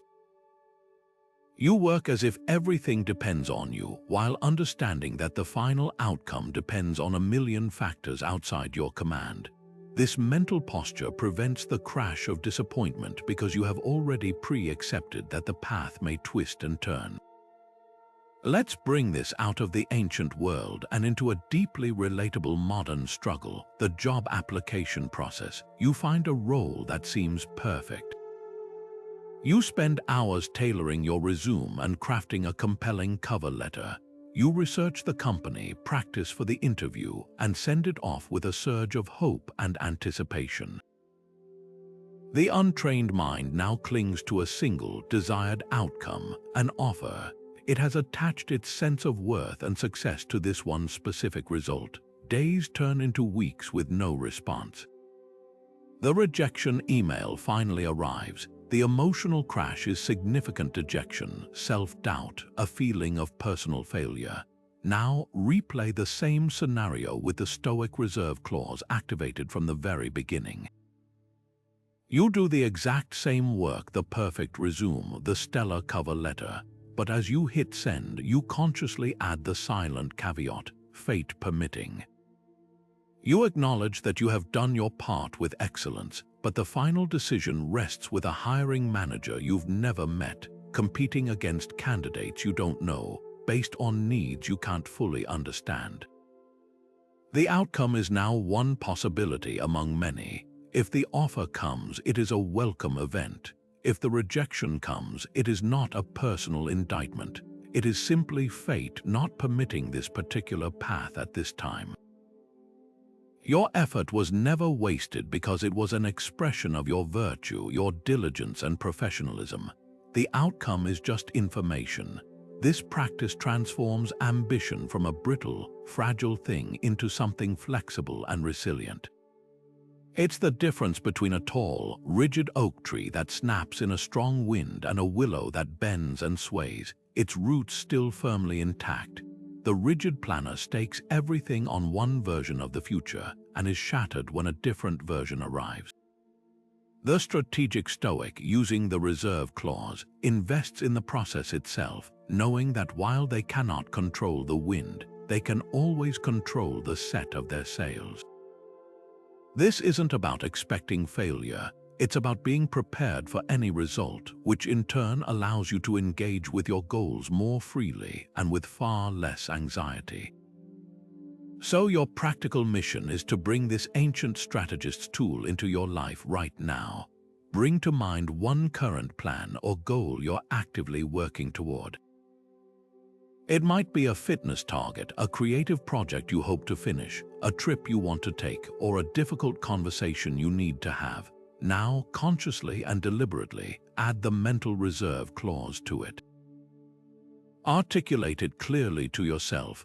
I will work toward completing this project by the end of the month, fate permitting. Or, I intend to have that conversation tomorrow, fate permitting. Feel how that slight shift in your internal language changes your relationship to the goal.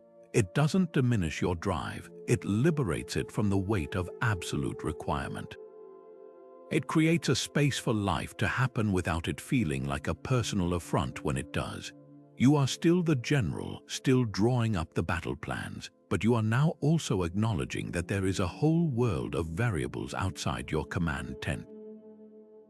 And in that acknowledgement, you find not weakness but an unassailable and profound strength. Who is your emotional role model? It's a question we rarely ask ourselves, yet the answer silently shapes our reactions, our decisions, and the very texture of our inner life. The Stoics understood that character is not built in a vacuum. It's sculpted through conscious imitation. They believed you could literally train your emotional reflexes by studying and emulating the mental habits of those who had already mastered their own inner world. They called these paragons of virtue sages, not perfect beings, but individuals who consistently demonstrated wisdom, courage, justice, and temperance under the most trying circumstances. For a student of Stoicism, these figures became living blueprints, providing a tangible model of what a disciplined mind could achieve. You wouldn't just read their words, you would ask yourself in moments of stress, what would Cato do here? Or how would Marcus Aurelius perceive this setback? This was active, applied learning, a way of downloading a wiser operating system for your own psyche by observing it in action elsewhere. Epictetus, who ran his own school for practical philosophy, was adamant about the importance of choosing these models with great care. He advised his students, you must choose whether to be loved by yourself or by the many. If you choose to value the approval of yourself and your own reason, then follow the superior model. But if you choose the approval of the many, then you will be their slave. His point is crucial. Your emotional role model shouldn't be the most popular or successful person in the room, but the one whose internal compass is calibrated to true north, regardless of external praise or blame. You are looking for someone whose calm isn't a passive absence of feeling, but an active, chosen state of clarity amidst the storm. This careful selection prevents you from unconsciously mimicking the reactive, approval-seeking behavior that defines so much of modern life and instead guides you toward a more anchored and self-possessed way of being. The ancient world offered a rich gallery of such exemplars. The Romans, in particular, were deeply practical about this, often pointing to figures like Cato the Younger. Here was a man who stood as a bulwark against the corruption and decay of the late Republic, not through military conquest, but through the sheer, unassailable force of his integrity.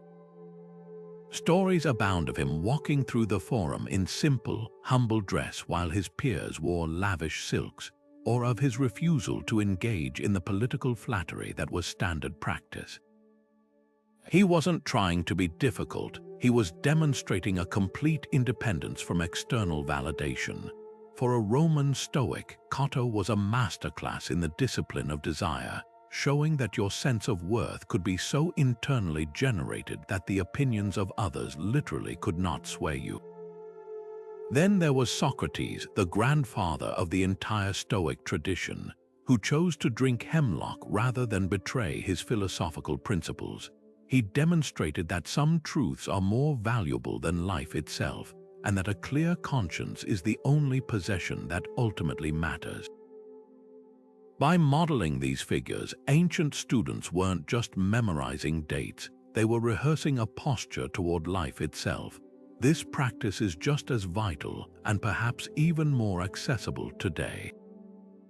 While we may not have many Catos walking among us, we all have access to modern sages if we know how to look for them. It might be a historical figure whose biography you deeply admire, someone like Nelson Mandela, who emerged from 27 years of imprisonment not with bitterness, but with a profound commitment to reconciliation and peace. His ability to manage his own justified anger and channel it into constructive action is a stunning modern example of Stoic emotional alchemy. Your model could be a mentor in your own life, a former teacher, a family member, or a colleague who consistently responds to pressure with a quiet, unflustered competence.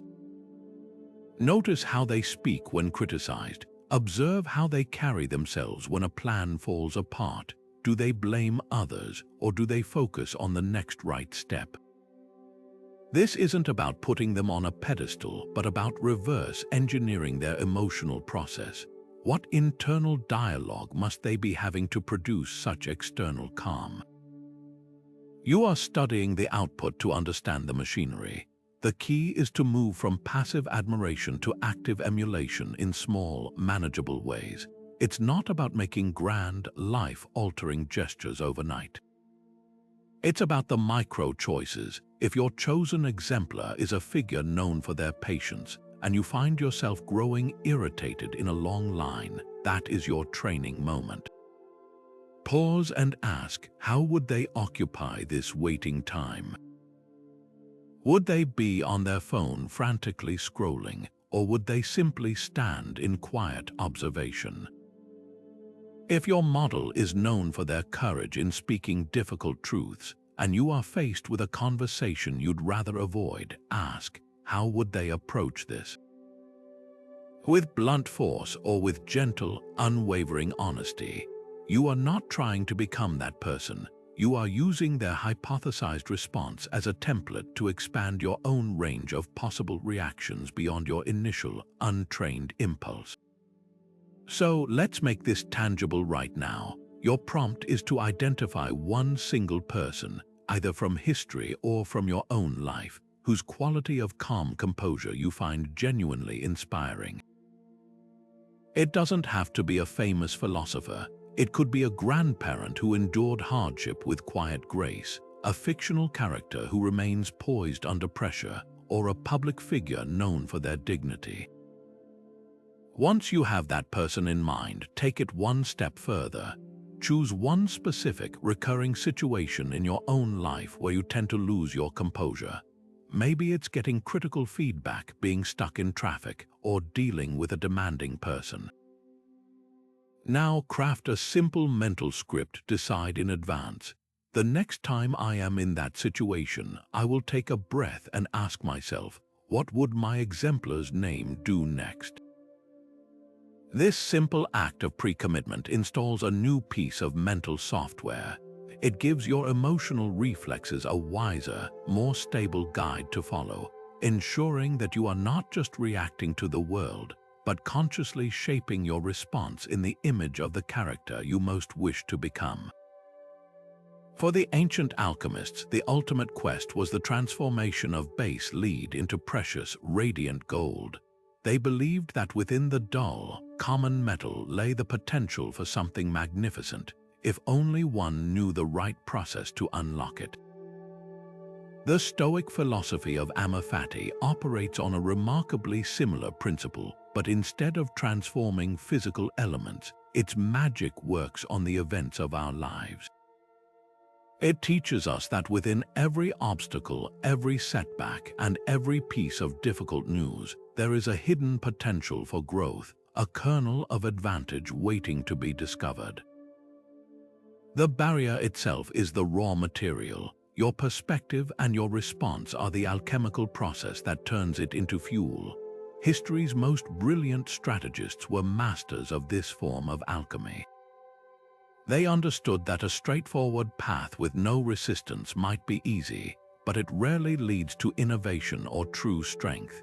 It is the unexpected roadblock that forces a detour, which in turn reveals a new route no one had considered before. A supply line cut by an enemy didn't just mean hunger. It forced the discovery of local foraging techniques and the building of alliances with nearby villages. A seemingly impregnable fortress wall didn't signal the end of a siege. It inspired the invention of new siege engines and tunneling tactics. The obstacle, in its very stubbornness, became the catalyst for ingenuity. It demanded a creativity that would have remained dormant had the path been clear. The setback wasn't a stop sign, it was a compass pointing toward a different, often better way. This is the profound truth that Marcus Aurelius penned in his private journal, a line that has echoed through the centuries. The impediment to action advances action. What stands in the way becomes the way. Read that again. The thing standing in your way becomes the very path forward. This is not a fluffy, feel-good platitude. It is a strategic reframing of reality itself. He isn't saying the obstacle vanishes. He is saying that your engagement with it, your struggle against it, your effort to understand it, your perseverance through it, is the forward progress. The struggle is not separate from the journey. It is the most vital part of it. The weight you are trying to lift is what builds your muscle. Avoiding the weight leaves you weak. Let's make this tangible with a modern example far removed from ancient battlefields. Imagine you poured your heart and months of work into a major project at your job, only to have it fail spectacularly in a final review. The initial reaction is devastating. It feels like a personal indictment, a waste of time, a career-limiting black mark. This is the raw lead of the experience. The untrained mind will dwell here in the shame and the frustration, but the Stoic alchemist gets to work. They begin the process of turning this lead into gold by asking a different set of questions. Instead of, "Why did this happen to me?" they ask, "What did this make possible?" This failure exposed a critical gap in your knowledge. Perhaps you're brilliant at big ideas but need to strengthen your data analysis skills.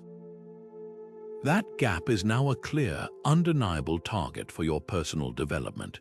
The project's collapse forced you to have difficult conversations with your team, revealing communication breakdowns that you can now actively fix, making the entire department stronger.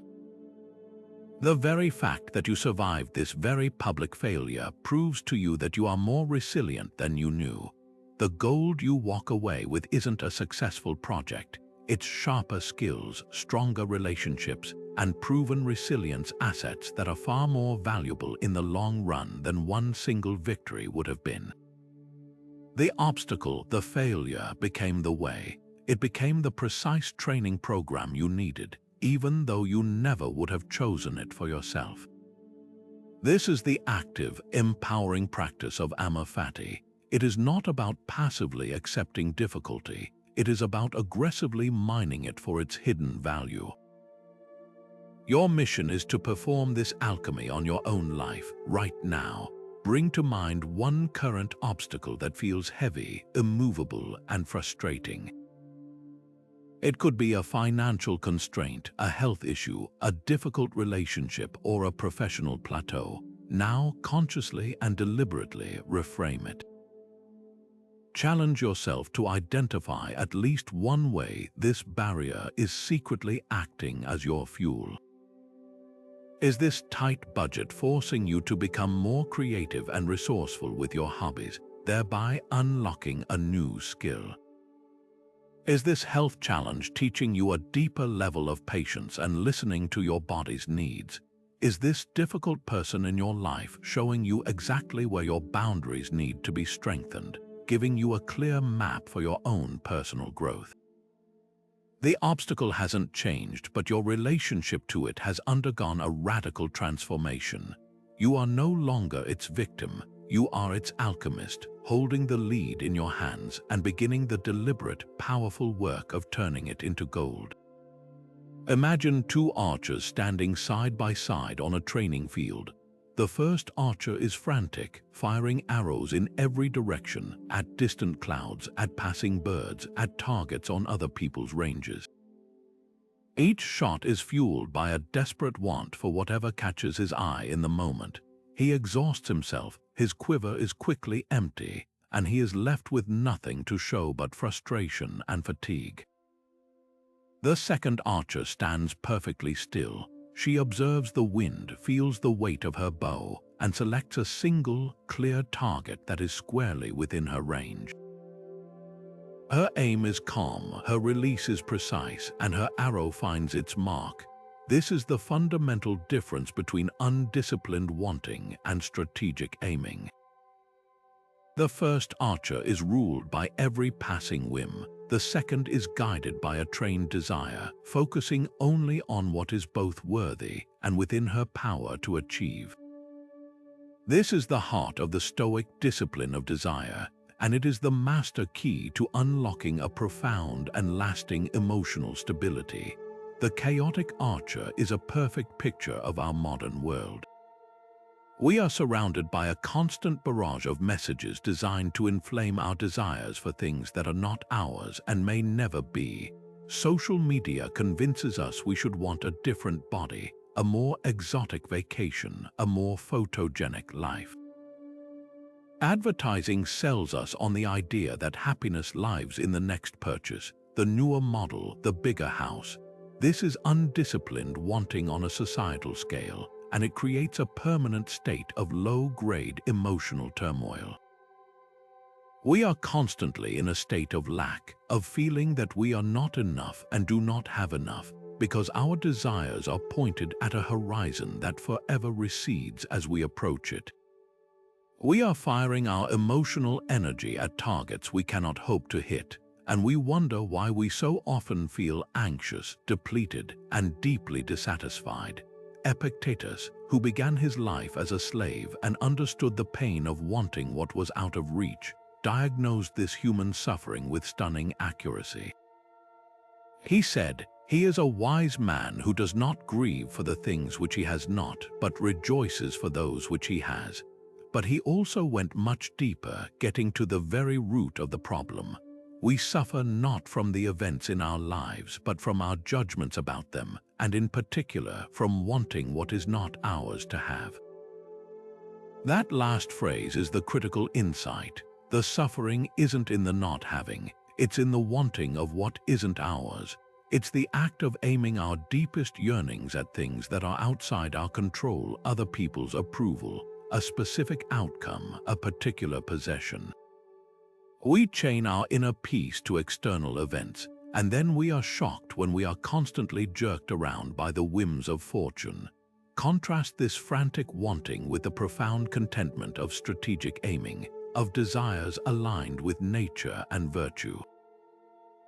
The Stoics defined, according to nature, as living in accordance with reason and our essential humanity, which includes accepting the fundamental truth of the dichotomy of control. A desire that is aligned with nature is a desire for things that are within your own power, to act with courage, to think with clarity, to treat others with justice, to exercise self-discipline. These are targets that never move. They are always within your range. Wanting to be courageous is a desire you can always fulfill the very next moment an opportunity arises. Wanting your competitor to fail is a desire that places your emotional well-being entirely in the hands of someone else's actions. The first desire is a source of strength. The second is a preset trap for misery. Let's make this painfully practical with an example you will instantly recognize. You have a strong desire for a promotion at work. The undisciplined, chaotic approach is to tie your entire sense of self-worth and happiness to the outcome, to getting the new title and the raise. You become obsessed with what your boss thinks, anxious about your colleagues' performances, and devastated by any minor setback. Your emotional state is a roller coaster you are not driving. The Stoic strategic approach is to shift the target of your desire. You cannot control who gets the promotion, but you can absolutely control your own preparation, your diligence, your collaboration with colleagues, and the quality of your work. So you train your desire. You redirect it from the external outcome, the promotion, to the internal actions, performing with excellence and virtue. You want to be the person who deserves the promotion, regardless of who actually gets it. This doesn't guarantee you the job, but it guarantees you something far more valuable, your peace of mind. If you get it, you can receive it with humble gratitude. If you don't, you can know that you lost only an external thing and not your own character in the process. Your desire was aimed at a target you could always hit. Your mission now is to become the architect of your own wants. To do that, we need to move from theory to a moment of quiet, honest excavation. I want you to bring to mind one specific desire that, when it goes unfulfilled, consistently causes you stress, anxiety, or frustration. Be brutally specific. It might be the desire for your teenager to keep their room clean, a desire that leaves you in a constant state of nagging and resentment when it's not met. It could be the desire for everyone at your workplace to like and approve of you, a desire that makes you anxious in meetings and hesitant to share your true opinions. It might be the desire for your favorite sports team to win a championship, a desire that can genuinely ruin your weekend when they lose. Hold that desire in your mind. Now, subjected to the Stoic test, ask yourself one simple question. Is the object of this desire entirely within my control? Your child's tidiness, your colleague's approval, the outcome of a game, these are all emphatically outside your command. This is why the desire for them causes you such turmoil. You are trying to control the uncontrollable. The good news is that you now have the power to retrain that desire. You can shift it from the uncontrollable outcome to a virtuous action within your control. Instead of desiring a clean room, desire to communicate your expectations with patience and clarity. Instead of desiring universal approval, desire to speak your truth with kindness and integrity. You are not giving up, you are aiming properly for the first time.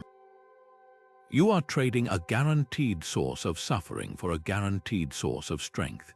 A Roman general's success was never measured solely by the territory he conquered, but by the condition of the army he brought home. He understood that a force riven by internal rivalry, where each legion acted only for its own glory, was a fragile and doomed enterprise. His ultimate responsibility was to the collective welfare of the entire command. He made decisions not based on what would make him look strongest in the moment, but on what would ensure the survival and cohesion of the whole. This strategic understanding that our fates are intertwined, that an action which strengthens the group ultimately strengthens the individual within it, is the core of the Stoic discipline of action. It is the practice of aligning your daily efforts not just with your personal goals, but with the common good, recognizing that this is the most stable and powerful foundation for a tranquil mind. When your actions are driven by a purpose larger than yourself, you inoculate yourself against the petty emotional swings that come from a hyper-focus on your own status and desires. Marcus Aurelius, who bore the immense weight of leading an empire, constantly returned to this idea as his guiding star. He wrote in his Meditations, "What brings no benefit to the hive brings none to the bee." This simple, beautiful analogy captures the entire philosophy. A bee that acts only for itself, hoarding pollen or ignoring the threats to the hive, dooms itself along with the entire colony.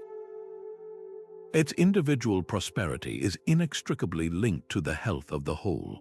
For us, the hive is our community, our workplace, our family, our shared humanity. The discipline of action asks us to consistently filter our choices through a simple but profound question. Is this action beneficial only for me, or does it also contribute to the welfare of the group I am a part of? This isn't about self-sacrifice to the point of depletion. It's about recognizing that enlightened self-interest is actually aligned with the common good. This principle transforms the way we approach our most common interactions, especially in environments prone to conflict like the modern workplace. Imagine your team is facing a difficult problem with a tight deadline. The untrained, self-centered reflex might be to focus on protecting your own contribution, making sure your part is flawless so you can't be blamed if things go wrong. You might hoard information, avoid sharing a useful insight for fear a colleague will get the credit, or quickly point fingers when a mistake is discovered.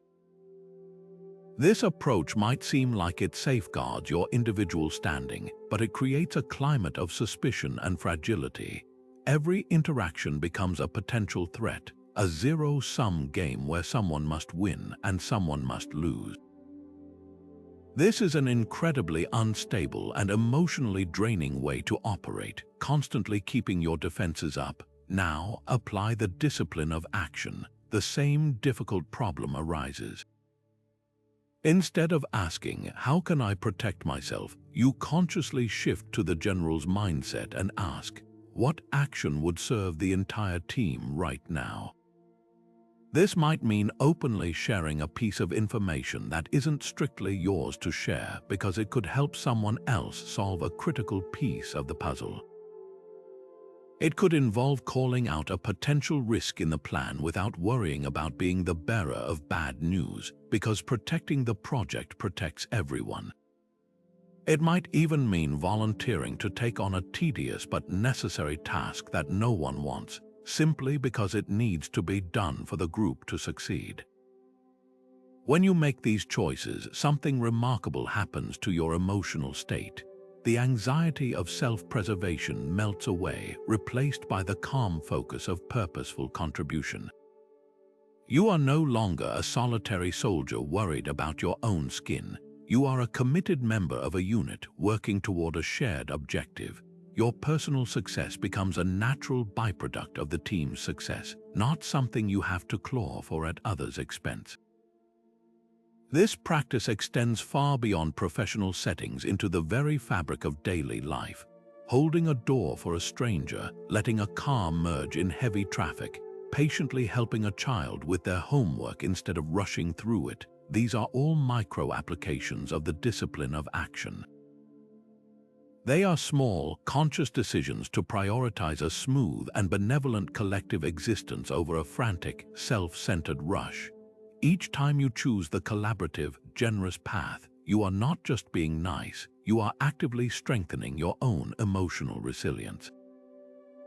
You are building a self-image of someone who is helpful and connected, rather than isolated and defensive. You are depositing goodwill into the social fabric that, in turn, supports you when you need it.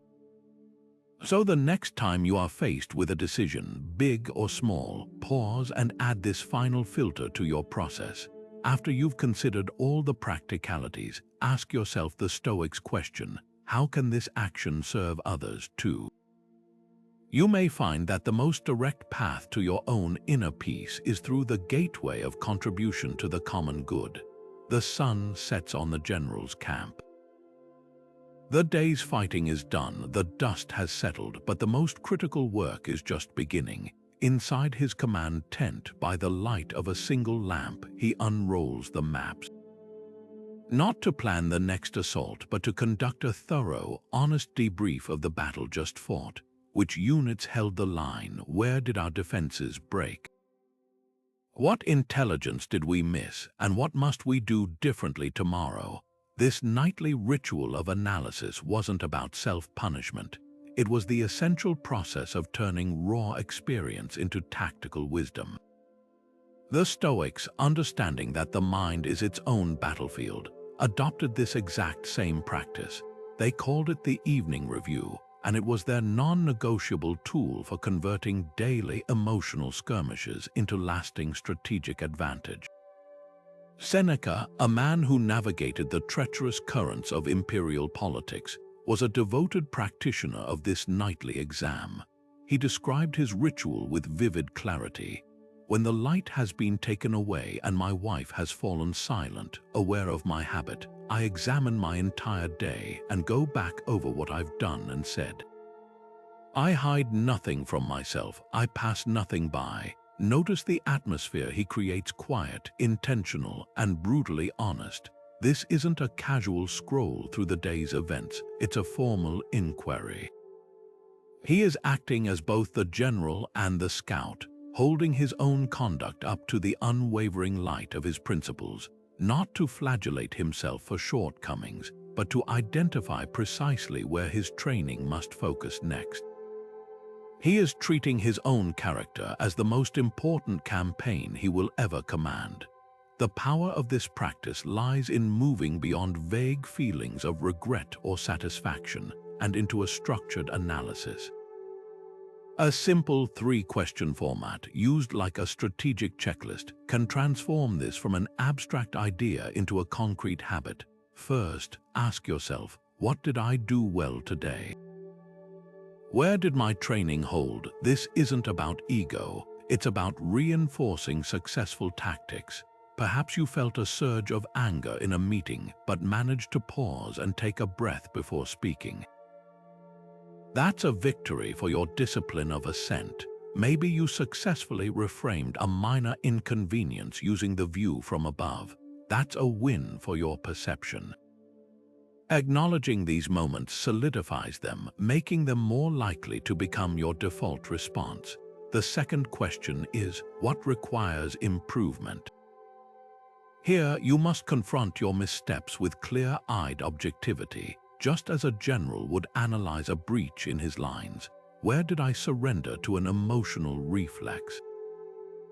Did I assent to a distorted impression without challenging it? Did I waste energy worrying about something outside my control? The key is to state the failing plainly, without the emotional baggage of shame or guilt. You are diagnosing a problem, not condemning a person. The third and most crucial question is, what is the specific lesson?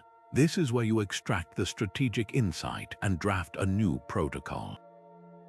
The first two questions are the what. This question is the so what. Let's bring this to life with a real-world scenario. Imagine you had a work disagreement today. A colleague critiqued a proposal you'd worked hard on, and you immediately felt your face grow hot. You became defensive, talked over them, and the conversation ended awkwardly. That evening, you sit down for your review. To the first question, you might acknowledge, I did well to initially present my idea clearly and with confidence. For the second, you state the facts. I became defensive when challenged. I interrupted my colleague and failed to listen to their valid points about the budget. Now for the third and most important step, the lesson. This is where you move from regret to strategy. The lesson is that my trigger is feeling my competence is questioned. My new protocol is that the next time I receive feedback, I will make a conscious effort to listen fully without formulating a rebuttal. I will say thank you for that perspective. Let me consider it as a way to create space before I respond. You have just transformed a failed interaction into a training manual for your future self. This 5-minute investment each night is perhaps the highest yield practice you can adopt. It is the mechanism that closes the loop between learning a Stoic principle and actually living it. It ensures that no day, no matter how challenging, is ever wasted. Every emotional reaction, both the successful and the stumbling, becomes valuable data. Your journal, whether it's a dedicated notebook or just a note on your phone, becomes your personal logbook of campaigns fought and lessons learned on the path to mastering your inner world. Tonight, before you sleep, give yourself the gift of this clarity. Find a quiet moment and without judgment, ask your mind those 3 simple questions. What did I do well? What needs work? And what is the lesson? In doing so, you are not just ending your day, you are actively preparing your mind to win tomorrow. The first light of dawn breaks over the general's camp, and while most of the army still sleeps, the command tent is already alive with quiet purpose. This is the crucial hour of the morning briefing, where the plans are set, the intelligence is reviewed, and every officer is aligned on the objectives and potential obstacles for the day ahead. The Stoics understood that this strategic ritual wasn't just for military campaigns. It was the essential first move in the daily battle for a peaceful and purposeful mind. They called this practice morning preparation, and it transforms your day from a series of reactive skirmishes into a proactively led campaign. Instead of waiting for the world to ambush you with its demands and distractions, you begin by taking command of your own attention and intentions, setting the tone before the outside world has a chance to set it for you. Marcus Aurelius, despite the unimaginable weight of leading an empire, dedicated his first moments each day to this inner briefing. He didn't reach for a scroll of imperial decrees or a list of petitioners. He turned inward, engaging in a series of mental rehearsals. While we don't have his exact words from each morning, his meditations are filled with the kind of reminders he likely offered himself. He would prepare himself for the people and situations he was about to face, writing lines like, "When you wake up in the morning, tell yourself, the people I deal with today will be meddling, ungrateful, arrogant, dishonest, jealous, and surly." This sounds pessimistic, but it is profoundly strategic. He wasn't cursing the day. He was vaccinating himself against surprise and disappointment. By anticipating the friction and folly inherent in human interaction, he was ensuring that when he inevitably encountered it, it would not break his composure or derail his virtue. He was conducting his own dawn briefing, and his mind was the command tent. This practice of intentional morning preparation is about so much more than just positive thinking. It is the active process of visualization, of pre-living the day's potential challenges in the safe space of your own mind, so that you are not caught off guard when they appear in reality. It's about moving from the theoretical understanding of Stoic principles to their applied, tactical use. You know that your perception is your first line of defense, so you proactively decide how you will perceive upcoming events. You know that a pause between impulse and action is your greatest power, so you mentally rehearse inserting that pause in specific scenarios. You are not trying to predict the future with perfect accuracy. You are building a flexible and resilient mindset that can handle whatever the future actually brings. Let's make this absolutely practical with a situation everyone faces.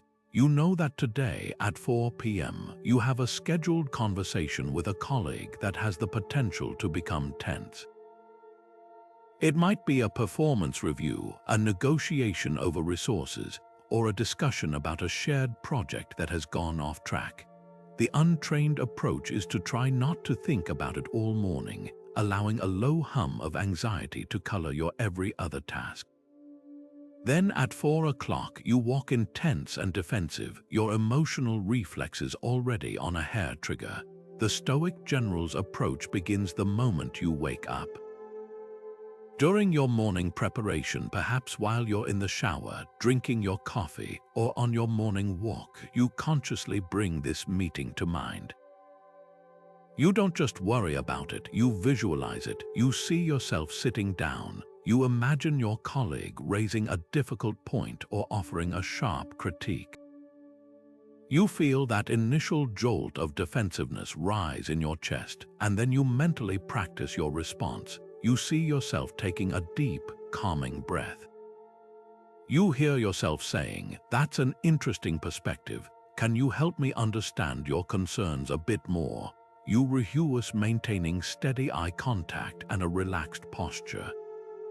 By the time the actual meeting arrives, you have already navigated its roughest potential terrain in your mind. You walk in not with anxiety, but with the calm confidence of someone who has already done the drills. Your mission, should you choose to accept it, is to implement this single strategy tomorrow. It requires just a few minutes of your morning. As you prepare for your day, identify one specific challenge you expect to face. It doesn't have to be a major confrontation. It could be your commute in predictably heavy traffic, a long and tedious administrative task you've been avoiding, or a social event that usually drains your energy. Close your eyes and give yourself the gift of a mental rehearsal. Visualize the trigger, the bumper-to-bumper traffic, the daunting spreadsheet, the crowded room. Now visualize your ideal Stoic response. See yourself putting on an interesting podcast and accepting the delay without resistance. See yourself breaking the large task into small, manageable steps and starting with the first one. See yourself listening more than you speak, asking questions, and leaving when you need to. You are not just hoping you'll handle it well, you are programming your nervous system for success. You are giving your inner general a clear set of orders for the day's engagement, ensuring that when the enemy of distraction, frustration, or anxiety appears on the horizon, your forces are already deployed, your defenses are prepared, and your victory, the preservation of your peace and purpose, is already within reach. And so we reach the end of our campaign, not with a final victory declared, but with a new set of maps and strategies for the lifelong battle within. The core idea we've explored is both simple and profound. Your emotional reflexes are not a life sentence. They are not a fixed part of your personality you are doomed to endure. They are a set of skills, and like any skill, from archery to swordsmanship, they can be trained, honed, and mastered through deliberate, consistent practice. The ancient Stoics weren't just philosophers in robes. They were the special forces operators of the inner world, and their training manuals are just as relevant in the boardroom or the school pickup line as they were on the ancient battlefield.